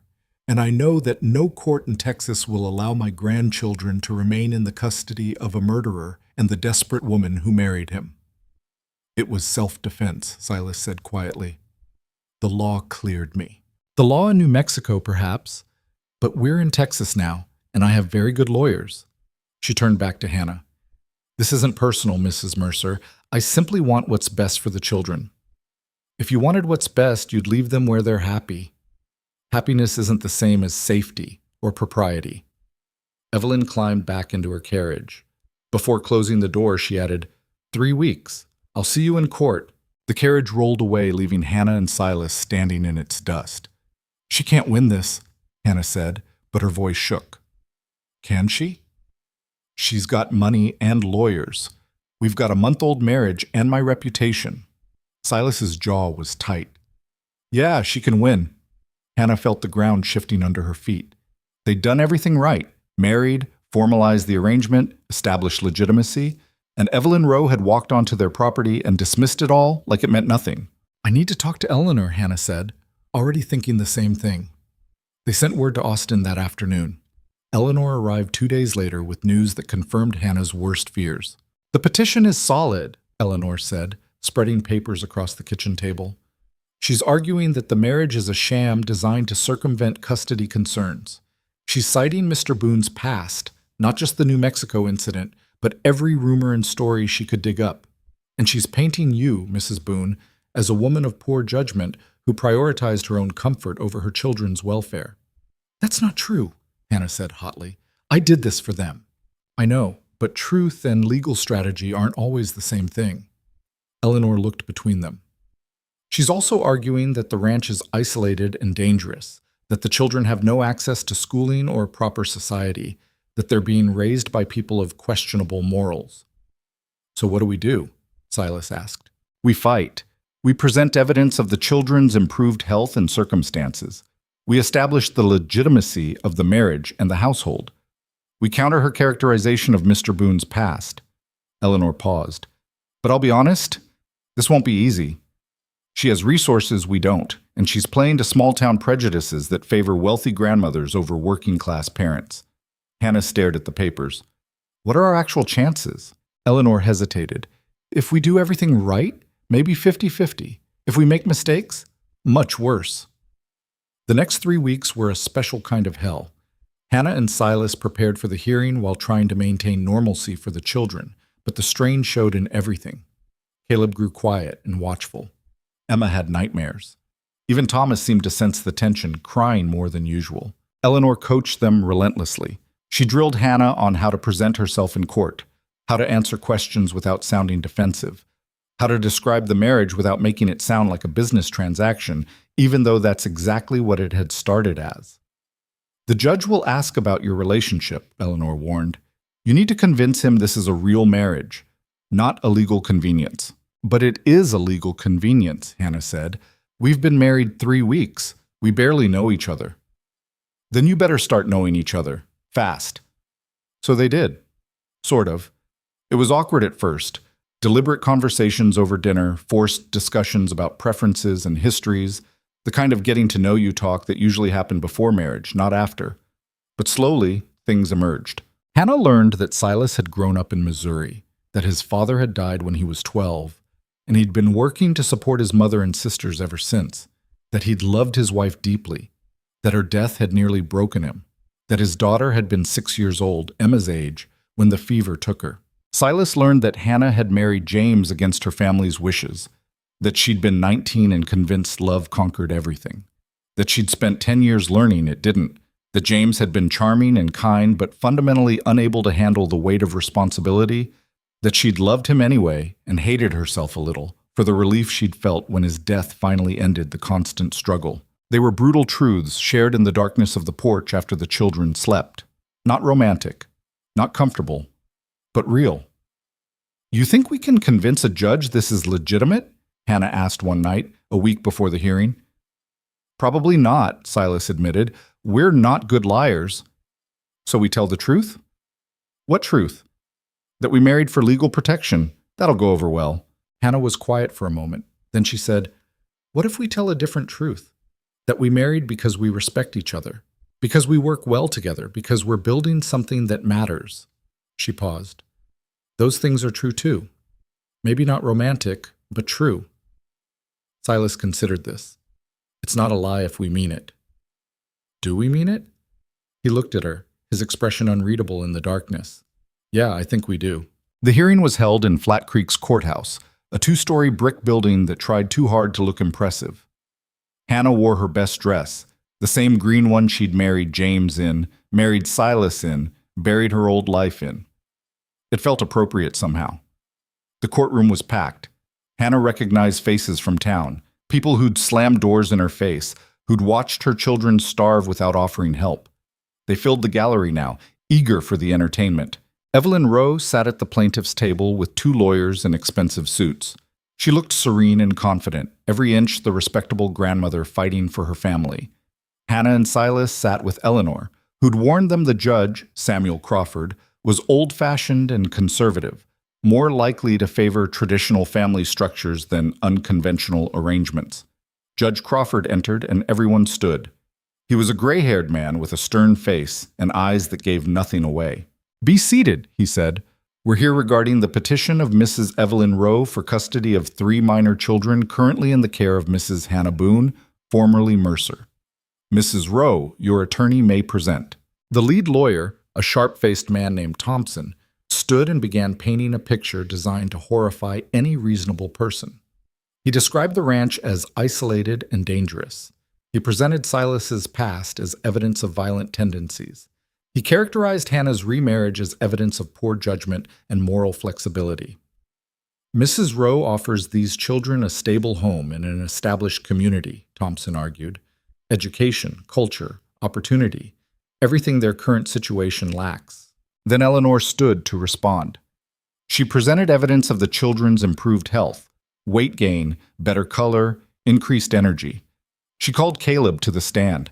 The boy climbed into the witness box, looking terrified, but his voice was steady when Eleanor asked, "Caleb, do you want to live with your grandmother?" "No, ma'am." "Why not?" "Because my home is at the ranch, with Mama and Mr. Silas." "Mr. Silas? You call him that?" "Yes, ma'am. He said I could call him whatever felt right, that he wasn't trying to replace my pa, but he'd be there for me anyway." "And has he been?" "Yes, ma'am. He teaches me things, ranch work, and how to ride and how to fix things. He's patient, even when I mess up." Caleb's voice got quieter. "He's a good man." Thompson cross-examined, trying to shake the boy's testimony, but Caleb held firm. When asked about the marriage, he said simply, "Mama married Mr. Silas to keep us together. That's what parents do. They protect their kids." Out of the mouths of children, Hannah thought, watching Evelyn's lawyers scramble to recover. Then Hannah took the stand. Thompson came at her hard, questioning everything from her financial situation before the marriage to her decision-making regarding the children's welfare. He painted her as desperate, reckless, willing to do anything for security. "Mrs. Boone, isn't it true you married Mr. Boone primarily to circumvent custody concerns?" Hannah met his eyes. "No." "No? You're saying the timing was coincidental?" "I'm saying I married him because he offered my children and me a life. Not just survival, but an actual life. Work that matters, a home that's ours, stability we hadn't had in months. Yes, the legal protection was part of it, but it wasn't all of it." "What else was it then?" Hannah glanced at Silas, who was watching her with an intensity that made her heart skip. "Respect, partnership. The knowledge that he'd stand with us when everyone else turned away." She looked back at Thompson.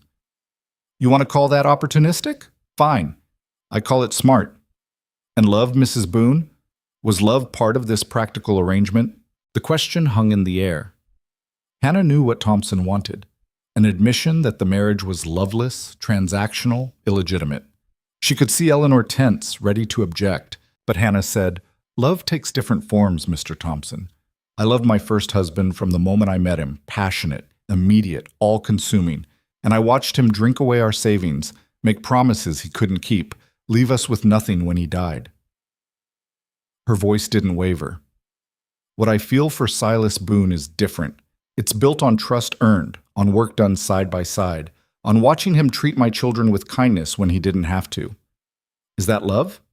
Maybe not by your definition, but it's real, it's honest, and it's enough." The courtroom went quiet. Thompson tried a few more questions, but the momentum had shifted.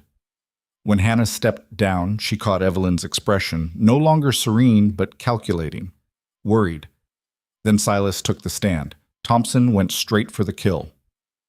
"Mr. Boone, you killed 3 men in New Mexico. Is that correct?" "Yes." "And in another incident, you shot and crippled a 4th man?" "Yes." "You seem quite comfortable with violence." "I'm comfortable doing what needs doing. That's not the same thing." "Tell us about New Mexico, the 3 deaths." Silas's jaw tightened, but his voice stayed level. "I was working security for a cattle drive. 3 men tried to rob the payroll. They drew first. I fired back. All 3 died." "How convenient that you were the only survivor to tell the tale." "There were 6 other witnesses. All testified it was self-defense. The law cleared me. And the man you crippled? Was that self-defense too?" "He was drunk and attacking a woman half his size. I stopped him. Yes, I'd call that defense." Thompson smiled like he'd won something. "So you take the law into your own hands whenever you see fit?" "I take action when people need protecting and no one else will." Silas leaned forward slightly, which, if you think about it, is exactly what I did when I offered Hannah and her children work. They needed protection from a town full of people who'd rather watch them starve than offer help. I gave them what they needed, same as I've always done. The comparison landed hard. Hannah watched several people in the gallery shift uncomfortably. "You're painting yourself as a hero, Mr. Boone, But the fact remains, you're a violent man with a dangerous past, and those children are in your care. I'm a man who's seen enough of the world to know the difference between danger and safety. Those children are safer with me than they'd be anywhere else. Based on what evidence? Based on the fact that they're alive and thriving. Silas's voice went hard. Based on the fact that when Hannah Mercer was starving under an oak tree with 3 dying children, every respectable person in Flat Creek turned away. I didn't. So yeah, Mr. Thompson, I'm violent when violence is needed, but I'm also the man who fed those children when no one else would. You want to talk about evidence? That's my evidence. The courtroom erupted in murmurs.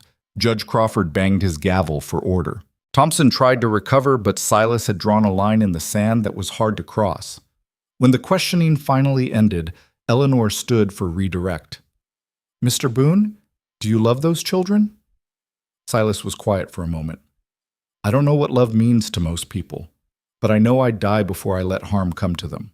I know I want to see Caleb grow into a good man, Emma laugh without fear, Thomas learn to walk and talk and become whoever he's meant to be. If that's love, then yes. And Mrs. Boone? Another pause. Silas looked directly at Hannah.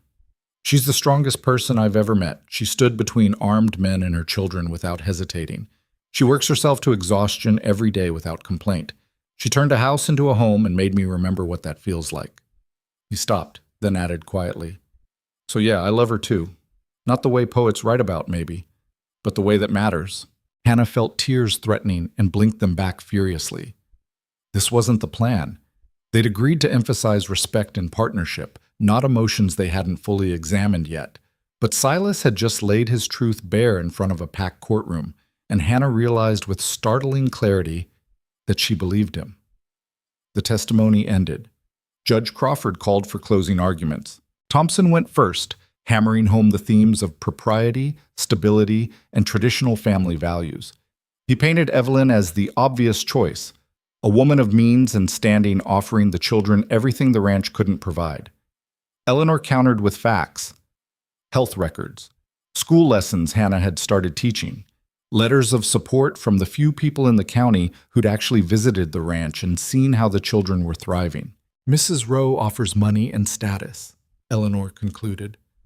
The Boones offer something more important, love, commitment, and the security of knowing they're wanted. Not as possessions to be claimed, but as children to be cherished. The law should favor the home where children are treasured, not the one where they're trophies. Judge Crawford banged his gavel. I'll take this under advisement. Ruling will be issued within a week. A week. 7 days of not knowing whether her children would be ripped away. Hannah stood on shaking legs as the courtroom emptied. Evelyn swept past without a word, her lawyers flanking her like guards. The townspeople filtered out, already gossiping about what they'd witnessed. Silas touched Hannah's elbow gently. You did good. So did you. I meant what I said. In there. Hannah looked up at him. I know. They walked out of the courthouse into harsh afternoon sun. Caleb was waiting on the steps with Eleanor, having been dismissed after his testimony. He ran to Hannah immediately. Did we win? He asked.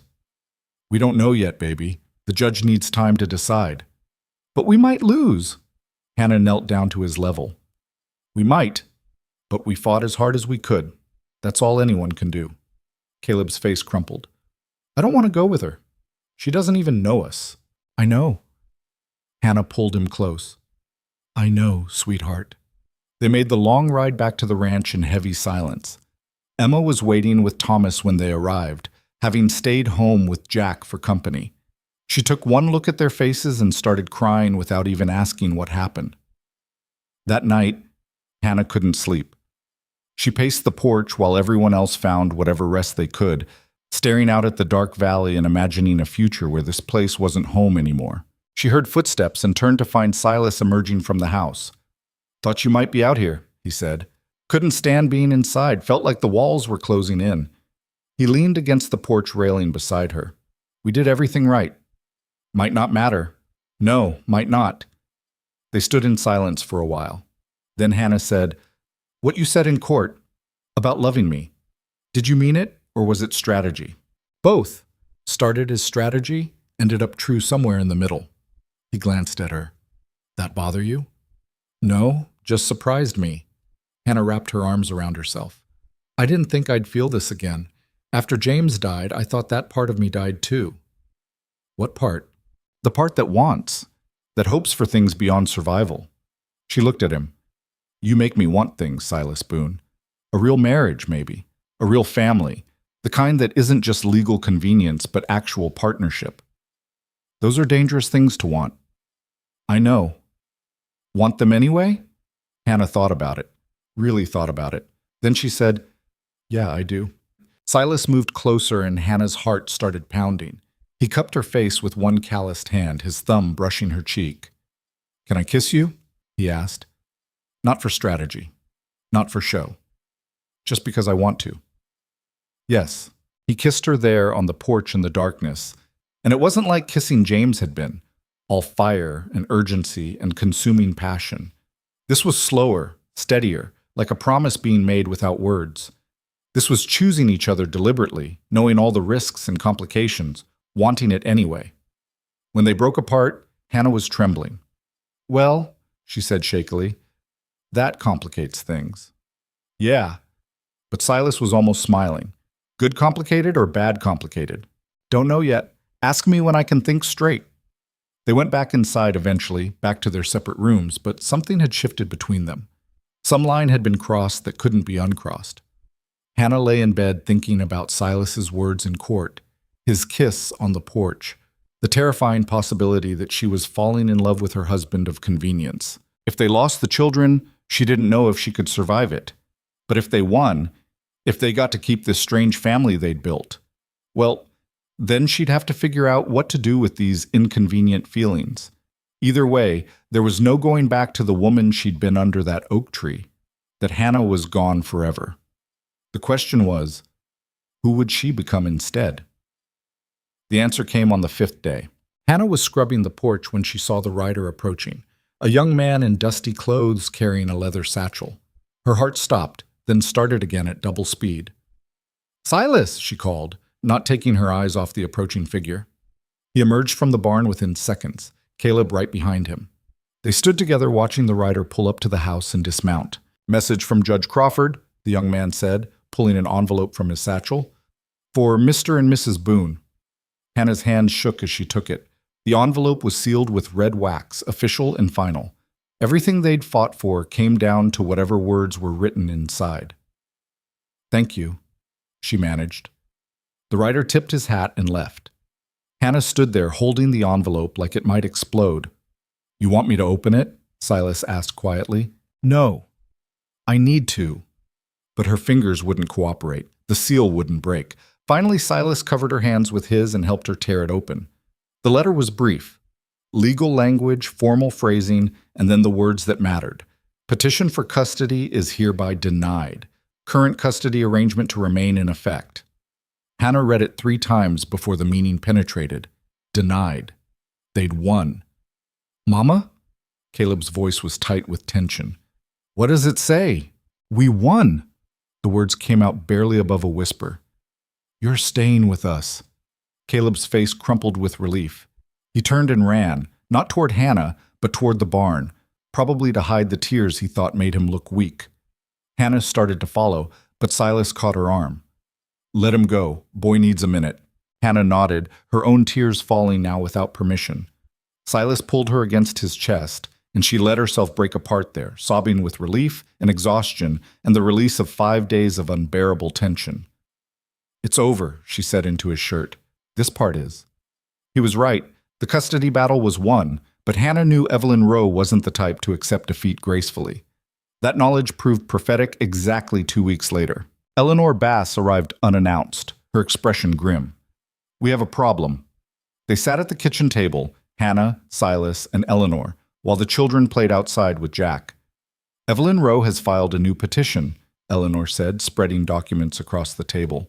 Not for custody this time. She's going after the ranch. Hannah felt ice spread through her chest. What? She's claiming there are irregularities in Mr. Boone's land title. Specifically, she's alleging that the original deed was fraudulent, that the land was never properly transferred, and that Mr. Boone has no legal right to the property. Silas went very still. That's impossible. I bought this land fair and square 7 years ago. Have all the papers. She knows that. But she's found a county clerk willing to testify that certain documents were filed incorrectly, possibly forged. Eleanor's voice was tight with anger. It's complete fabrication, but it's enough to trigger a hearing. And if she can cast doubt on your ownership, she can force a sale or seizure. Let me get this straight, Hannah said slowly.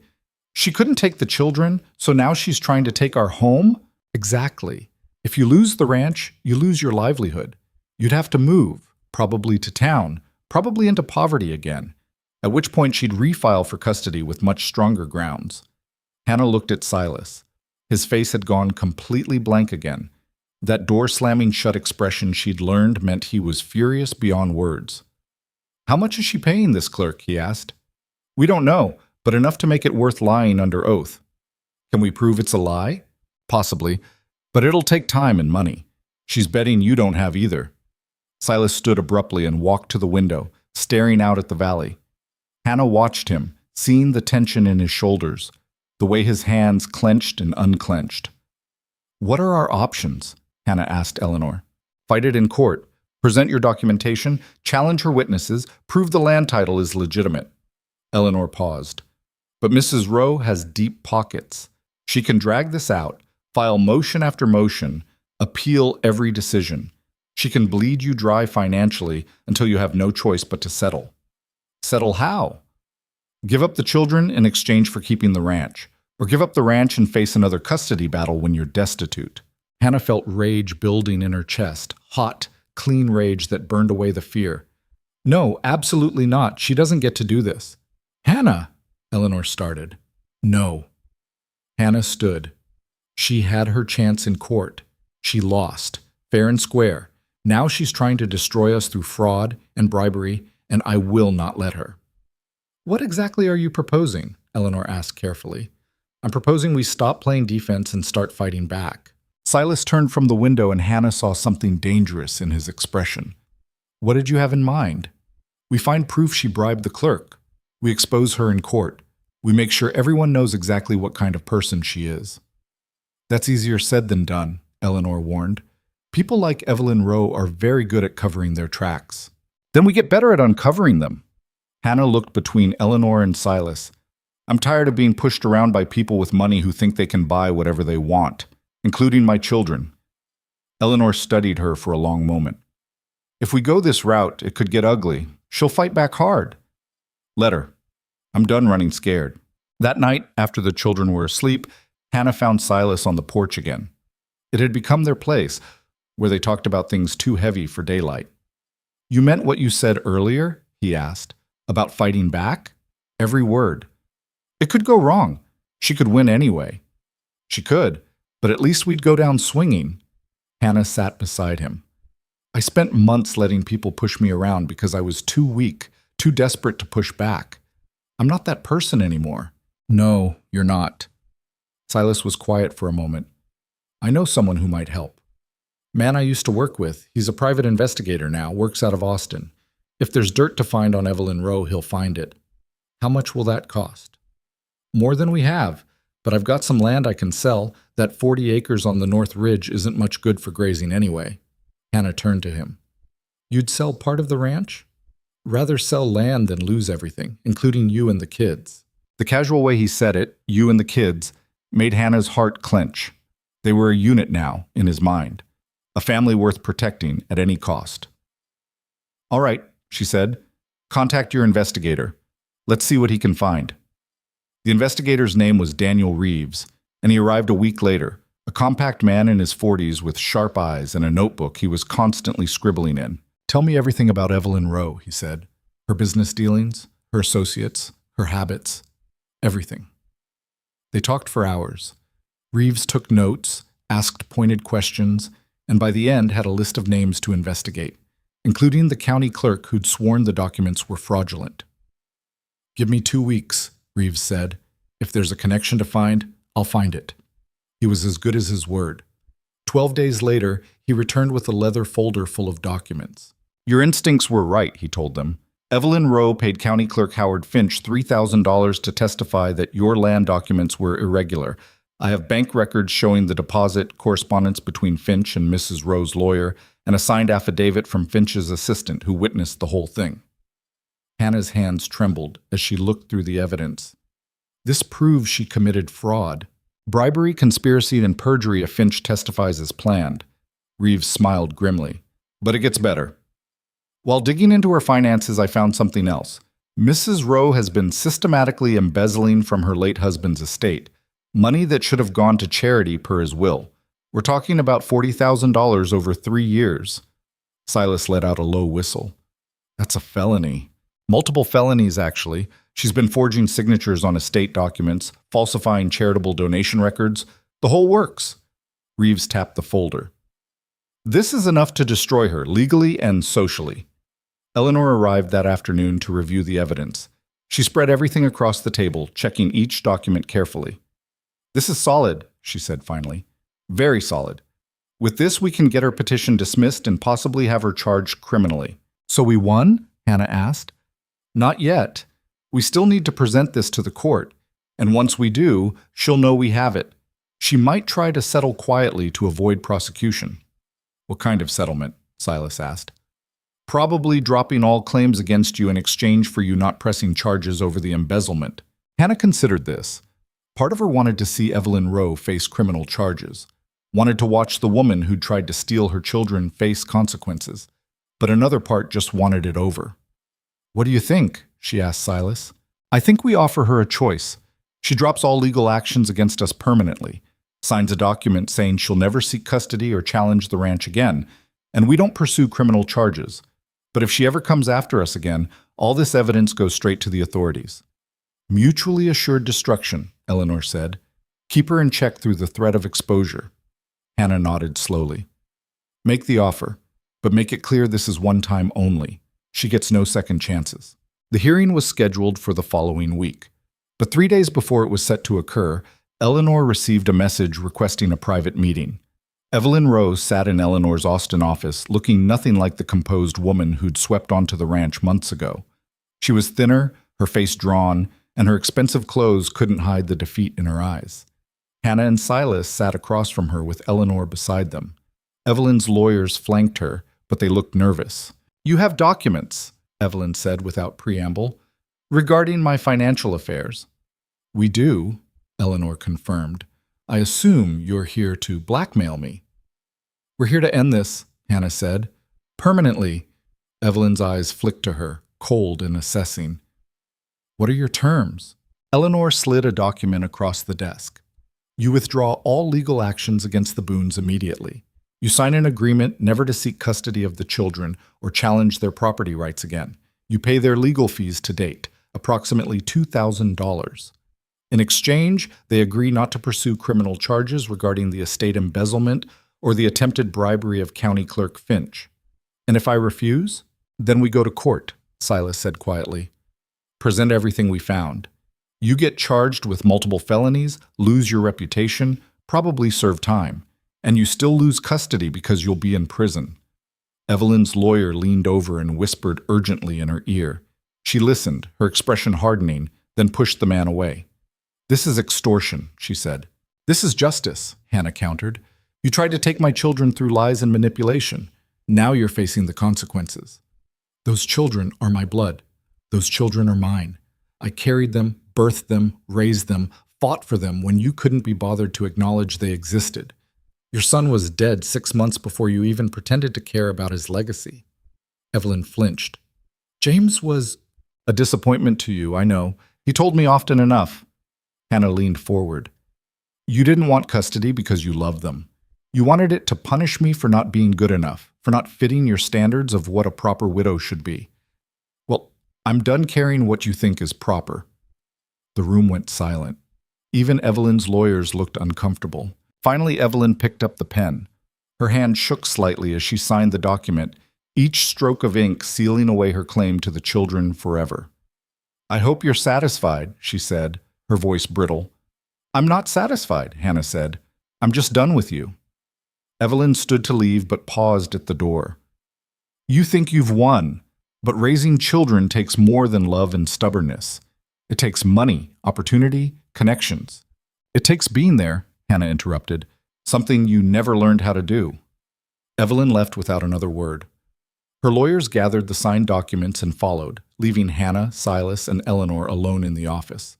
Eleanor let out a long breath. Well, that's done. Hannah felt the tension drain out of her so fast she nearly collapsed. It's really over? It's really over. The moment she signed that document, she gave up all legal rights to challenge you. Silas took Hannah's hand. We can go home. Home. The word had never sounded so good. They made the long ride back to the ranch as sunset painted the sky in shades of orange and red. The children were waiting on the porch. Caleb must have been watching for them because he ran to meet the wagon before they'd even stopped. Did the bad lady go away? Emma asked as Hannah lifted her down. She went away, baby. She's not coming back. Promise? Promise. That night, Hannah cooked a celebration dinner. Nothing fancy, just stew and biscuits, but it tasted like victory. The children ate with better appetites than she'd seen in weeks, sensing the adults' relief even if they didn't fully understand it. After dinner, Silas produced a surprise, a small sack of peppermints he'd bought in Austin. The children's eyes went wide. Candy was a rare luxury. He doled out one piece each with mock solemnity, and Emma hugged him so hard he actually laughed. Later, after the children were asleep, Hannah found Silas in the barn checking on a pregnant mare. Hey, she said softly. He looked up from examining the mare's belly. Hey yourself. Everything all right? Yeah, just wanted to say thank you. For everything. The investigator, the lawyers, standing up to Evelyn. You don't need to thank me. They're my kids too now, legally and otherwise. Hannah's throat went tight. Legally and otherwise? Well, yeah. He said it like it was obvious. You think I went through all that just for legal convenience? I love those kids, Hannah. They're mine, same as if I'd fathered them. Hannah crossed the barn and kissed him, there in the hay-scented dimness with the mare watching curiously. It was deeper than the kiss on the porch had been, more certain. When they broke apart, Silas was smiling, a real smile, not his usual half-grimace. What? Hannah asked, just thinking how strange life is. 6 months ago, I was alone in this house, convinced I'd stay that way forever. Now I've got a wife I'm halfway in love with and 3 kids who drive me crazy in the best way possible. Halfway in love? All right, maybe more than halfway. He tucked a strand of hair behind her ear. You scared me, you know. When you faced down those riders with the rifle, when you stood up to Evelyn in that meeting, you terrified me because I realized how much I had to lose. I scared myself, Hannah admitted. I didn't know I had that kind of fight in me until it was necessary. You've always had it. You just needed a reason to let it out. They stood together in comfortable silence, listening to the mare shuffle in her stall. Silas? Hannah said eventually. Earlier, when you called them your kids, I meant it. I know. But I was thinking, what if we made it official? Adoption. So they're yours in every way that matters. Silas went very still. You'd want that? The kids would want it. Especially Caleb. I see the way he looks at you, like he's waiting for permission to call you Pa. Hannah paused. And I want it too. Want them to have a father who chose them, who fought for them, someone who will be there. Then we'll do it. Silas's voice was rough. Soon as the lawyer can draw up papers. Hannah leaned against him, feeling the steady rhythm of his heartbeat. 6 months ago, she'd been a starving widow under an oak tree, convinced her children were dying. Now she had a home, a partnership that was becoming a real marriage, and a future that looked almost stable. Almost. Because even with Evelyn defeated, the ranch still demanded constant work. The land didn't care about legal victories or emotional breakthroughs. It needed tending regardless. Over the next weeks, they fell back into routine. Silas and Caleb worked the ranch while Hannah managed the house and garden. Emma helped where she could, and Thomas grew stronger every day, starting to walk and babble in that way babies do when they're on the edge of words. But there were new elements now. Silas and Hannah had stopped maintaining separate spheres and started functioning as actual partners. They made decisions together, backed each other up with the children, stole moments alone when work allowed. One evening, about a month after Evelyn's defeat, Silas found Hannah in the garden harvesting late-season vegetables. Got a letter from Eleanor, he said, holding up an envelope. Adoption papers are ready. She can file them next week if we're still sure. I'm sure.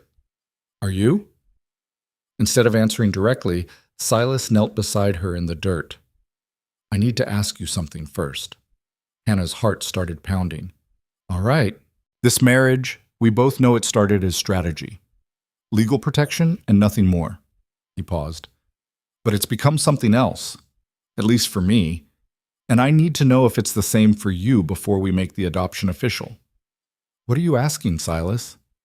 I'm asking if you want this to be a real marriage, not just on paper, but in all the ways that matter. Because if we're adopting those children together, I want us to be together, actually together. Hannah set down the basket of vegetables. You're asking if I love you? I guess I am. Hannah thought about it, really thought about it. Not the desperate survival-driven decisions she'd made 6 months ago, but what she felt now. About this man who'd offered her family work when no one else would, who'd defended them in court, who'd learned to braid Emma's hair and taught Caleb to rope cattle and made Thomas laugh by making silly faces. About the way her heart lifted when she heard his footsteps, the way she'd started thinking in terms of we instead of I, the way his rare smiles felt like gifts. Yes, she said, I love you, not the way I loved James. That was fire and passion and burning out fast. This is different, steadier, like bedrock. Silas pulled her close, dirt and all. Bedrock's good. Bedrock lasts. They kissed there in the garden while the sun set and the crickets sang, sealing something that had been building since that first night under the oak tree. When they finally broke apart, Hannah was crying. What's wrong? Silas asked, concerned. Nothing's wrong. Everything's right. For the first time in so long, everything's actually right, and I don't know what to do with that feeling. How about we just sit with it, enjoy it while it's here? So they did. They sat together in the dirt, surrounded by vegetables and growing dusk, holding each other and letting themselves feel safe. The adoption papers were filed the following week. A month later, Judge Crawford, the same judge who denied Evelyn's custody petition, signed the final decree making Silas Boone the legal father of Caleb, Emma, and Thomas Mercer. Caleb cried when they told him, despite his best efforts to look tough. Emma announced to everyone within earshot that she had the best PA in all of Texas. Thomas, who just turned 2, didn't fully understand but seemed happy that everyone else was happy. That night, they celebrated with cake Hannah had baked, lopsided and slightly burned, but the children ate it like it was the finest dessert in the world. After the children were in bed, Hannah and Silas sat on the porch watching the stars emerge. You ever imagine this? Hannah asked. 6 months ago, could you have imagined any of this? Not in 1,000 years. Silas squeezed her hand. Shows what I know about imagining. Hannah laughed. Shows what either of us knows. They sat in comfortable silence for a while. Then Silas said, I've been thinking about expanding the herd next spring, maybe taking on some contract work too, build up savings. Planning for the future? Seemed like a good idea, seeing as we've got one now.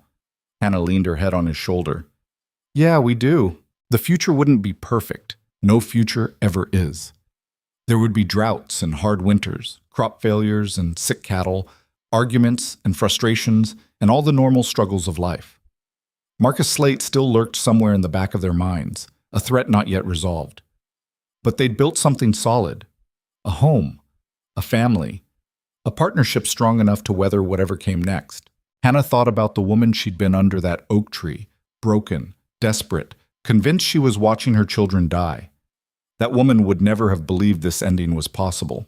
But then again, that woman hadn't met Silas Boone yet, hadn't learned what she was capable of when pushed, hadn't discovered that sometimes the most practical decisions lead to the most profound transformations. Hannah squeezed Silas's hand back, feeling the calluses they'd both earned through months of hard work. Hey, she said softly. Hey yourself. I'm glad I climbed into your wagon. Silas smiled in the darkness. Yeah, me too. And that was enough, more than enough. It was everything. The years that followed weren't easy.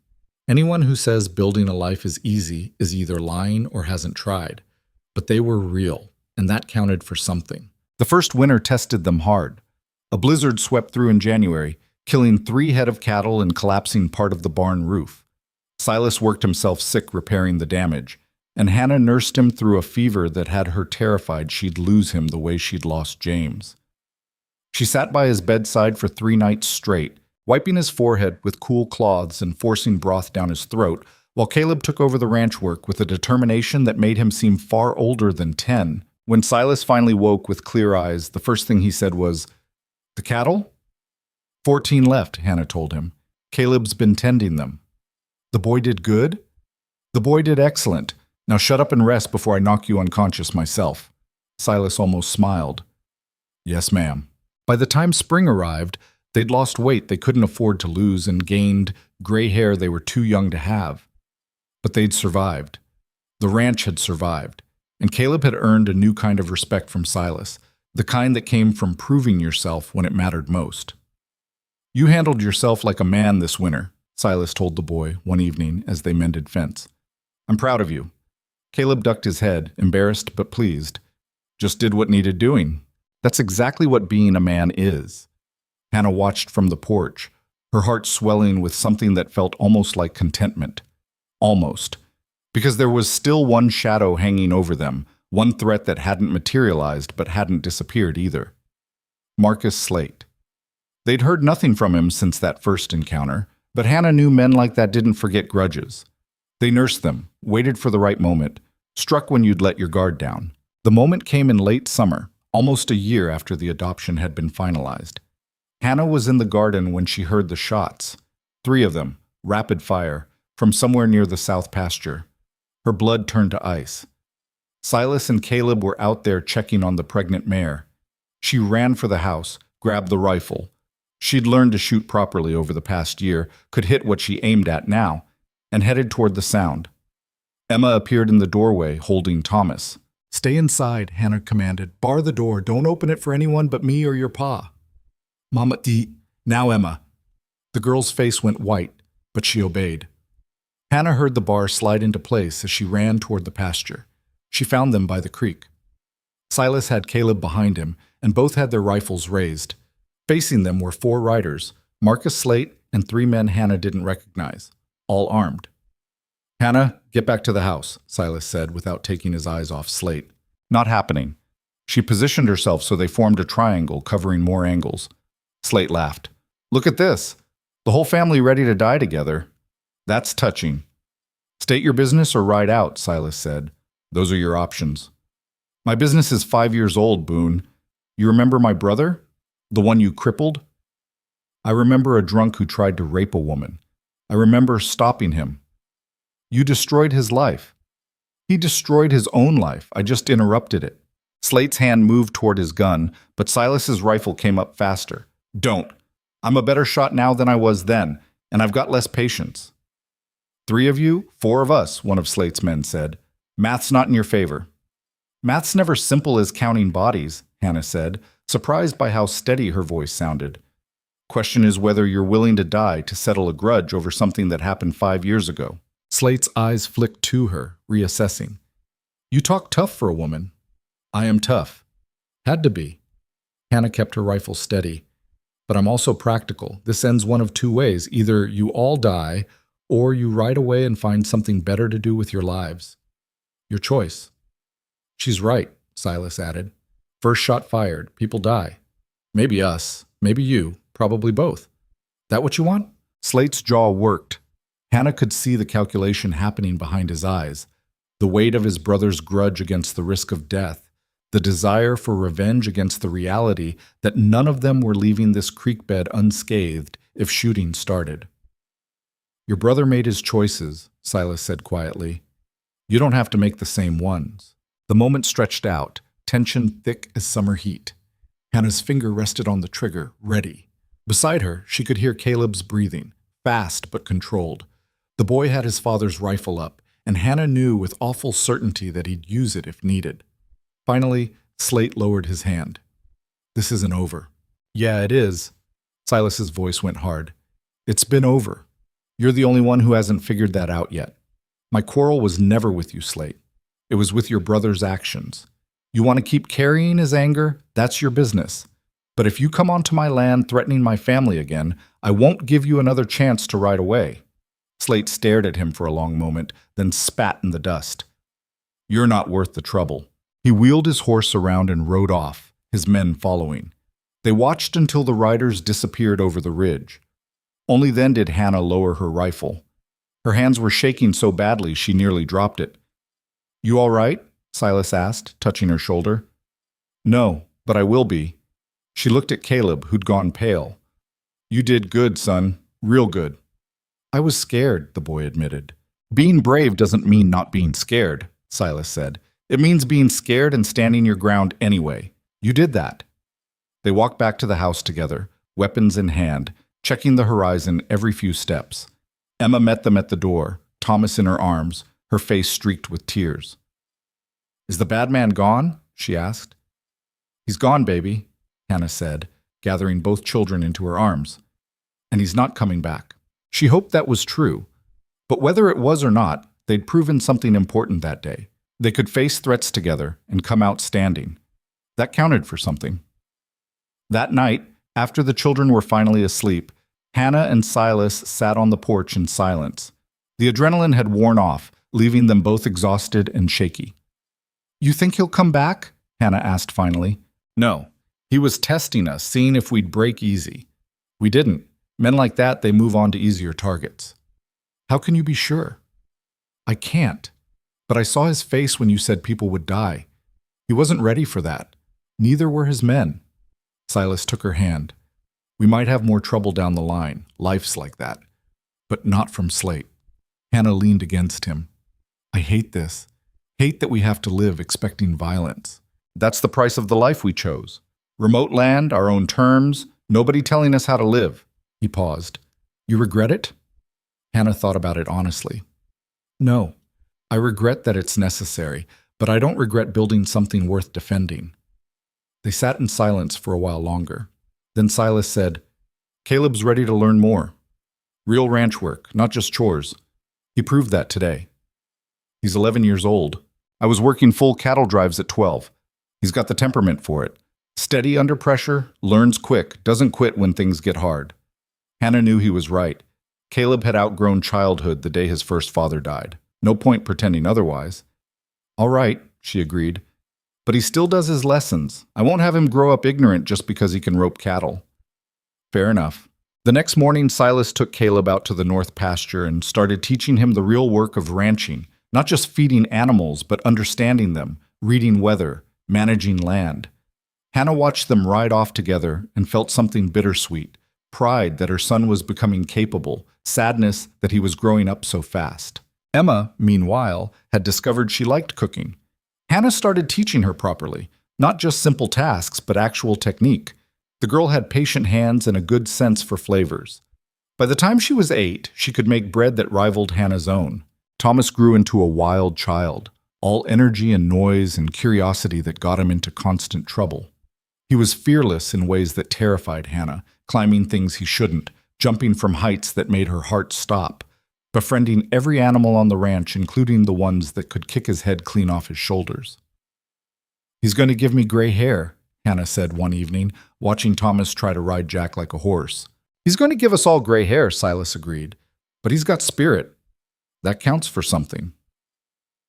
The ranch grew slowly but steadily. Silas expanded the herd, took on contract work with neighboring spreads, built a reputation for honest dealing and good cattle. Money was never plentiful, but it was consistent. They could pay their bills, save a little, even splurge occasionally on things like store-bought candy or a new dress for Emma. Hannah's garden flourished. She learned to preserve food efficiently, keeping them fed through winters without relying on expensive store goods. She traded surplus vegetables with neighbors for things they needed: cloth, tools, sugar. She became known in the area as someone you could trust, someone who kept her word. Slowly, grudgingly, Flat Creek began to accept them. Not warmly. There were still people who looked down on Hannah's choices, who whispered about her hasty remarriage or Silas's violent past. But acceptance doesn't require warmth. It just requires acknowledgement that you exist and have a right to. 3 years after the standoff with Marcus Slate, they got word through a traveling merchant that Slate had died, thrown from a horse, and broke his neck. Hannah felt nothing when she heard. No relief, no satisfaction, just a kind of tired acknowledgement that one threat had resolved itself. "Does that make me a bad person?" she asked Silas that night. "That I don't feel anything about his death?" Makes you honest. He tried to kill us. Why should you mourn him? Because he was a human being? Being human doesn't mean you deserve grief you haven't earned. Silas pulled her close. Save your tears for people who matter. The children grew. Caleb shot up until he was nearly Silas's height, all lean muscle and quiet competence. He'd inherited Silas's temperament, steady, controlled, slow to anger, but immovable once his mind was set. He courted a girl from a neighboring ranch when he was 16, married her at 18, and brought her home to the ranch they'd expanded enough to support 2 families. Emma developed a talent for drawing. She'd sketch everything: the ranch, the animals, the landscape, portraits of the family. Hannah saved every piece, even the childish early ones, and watched her daughter's skill grow until she could capture not just what things looked like, but how they felt. Thomas turned into the kind of young man who made everyone nervous and everyone laugh in equal measure. He had Silas's courage and Hannah's stubbornness combined in ways that were either going to make him remarkable or get him killed. Probably both. The years stacked up. Hannah's hands grew more weathered, her hair more gray. Silas developed a limp from an old injury that never quite healed right.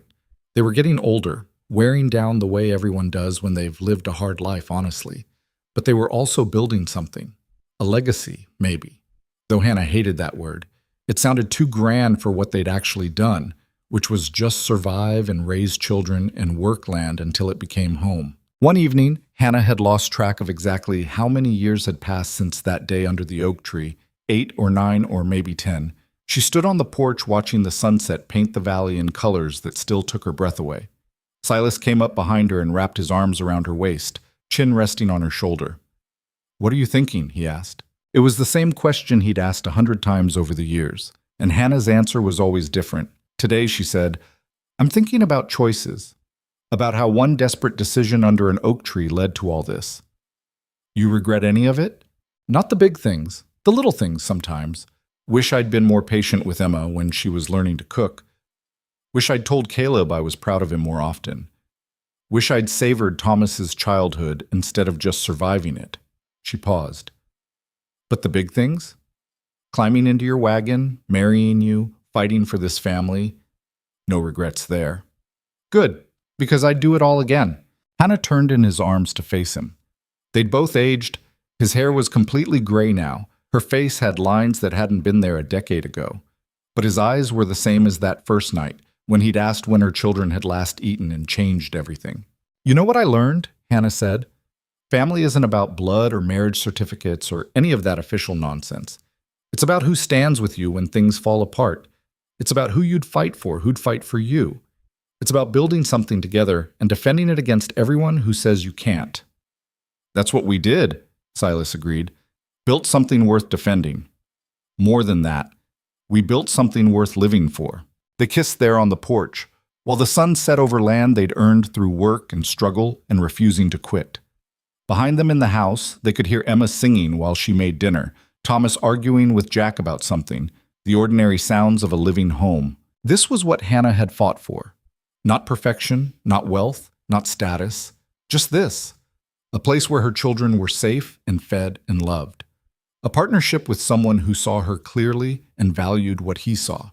A life built on honest work and stubborn determination.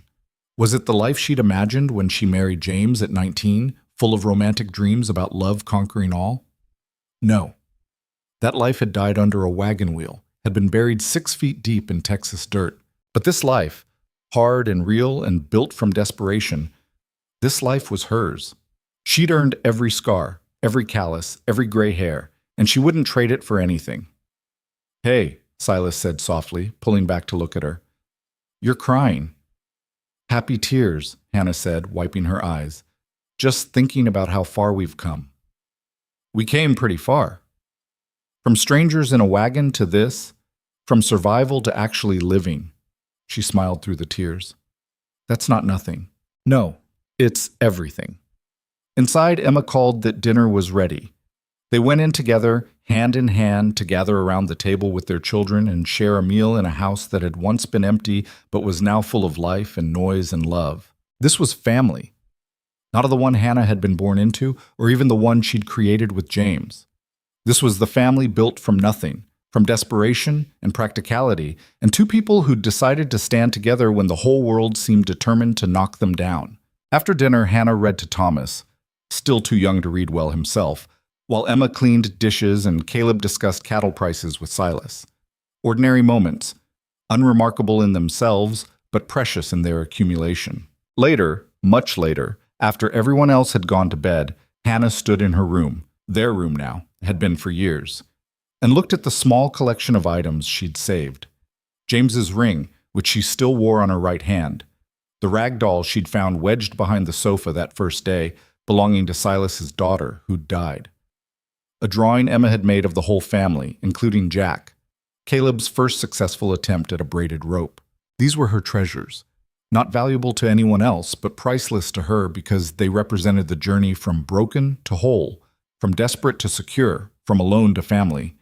Silas came in from his nightly check of the barn and found her standing there. "You all right?" he asked. "Yeah, just remembering." "Remembering what?" "Everything. The day I met you, the day we married, the day the adoption went through, all the fights and struggles and small victories along the way." She turned to him. "It wasn't easy." "No, but the good things never are." Hannah crossed to him and took his scarred, work-roughened hands in her own equally scarred ones. "If I could go back, if I could tell that woman under the oak tree what was coming, I wouldn't, because she needed to live it to become who she is now." "Who's that?" "Someone strong enough to deserve what we built." Silas pulled her close, and they stood together in the lamplight, two people who'd found each other in the worst possible circumstances and somehow made it work. "Thank you," Hannah whispered. "For what?" "For stopping that day, for asking when my children had eaten, for giving us a chance when no one else would. Thank you for taking it, for being brave enough to gamble on a stranger." They held each other in the quiet house, listening to the sounds of their children sleeping safely in rooms that would always be home. Outside, the Texas night stretched vast and dark, full of dangers they'd already faced and ones they hadn't met yet. But inside there was light and warmth and the kind of peace that comes from knowing you've built something that matters. Hannah had learned many things in the years since that desperate day beneath the oak tree. She'd learned that strength comes in forms you don't recognize until you need it. She'd learned that love isn't always poetry and passion. Sometimes it's quiet partnership and choosing each other every morning. She'd learned that family is something you build, not something you're given. But most importantly, she'd learned that rock bottom isn't the end of your story. Sometimes it's just the foundation for everything that comes after. She'd been desperate, starving, abandoned by everyone who should have helped. And from that absolute lowest point, she'd built a life worth living. Not perfect, not easy, but real and honest and hers. That was worth something, worth everything. Silas turned down the lamp, and they went to bed in the darkness that felt safe now instead of threatening.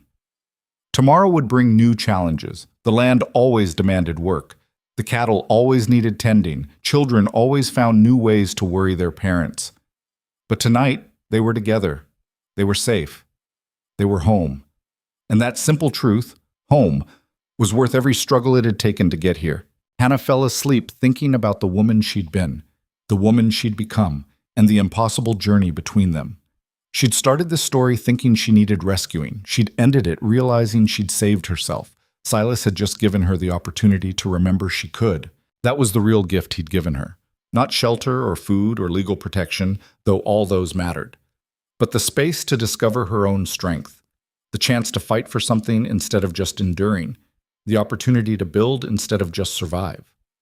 In the morning, she'd wake up and do it all again. Cook breakfast, tend the garden, manage the household, work until her body ached.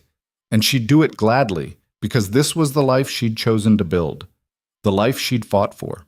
The life she'd earned. And in the end, that made all the difference.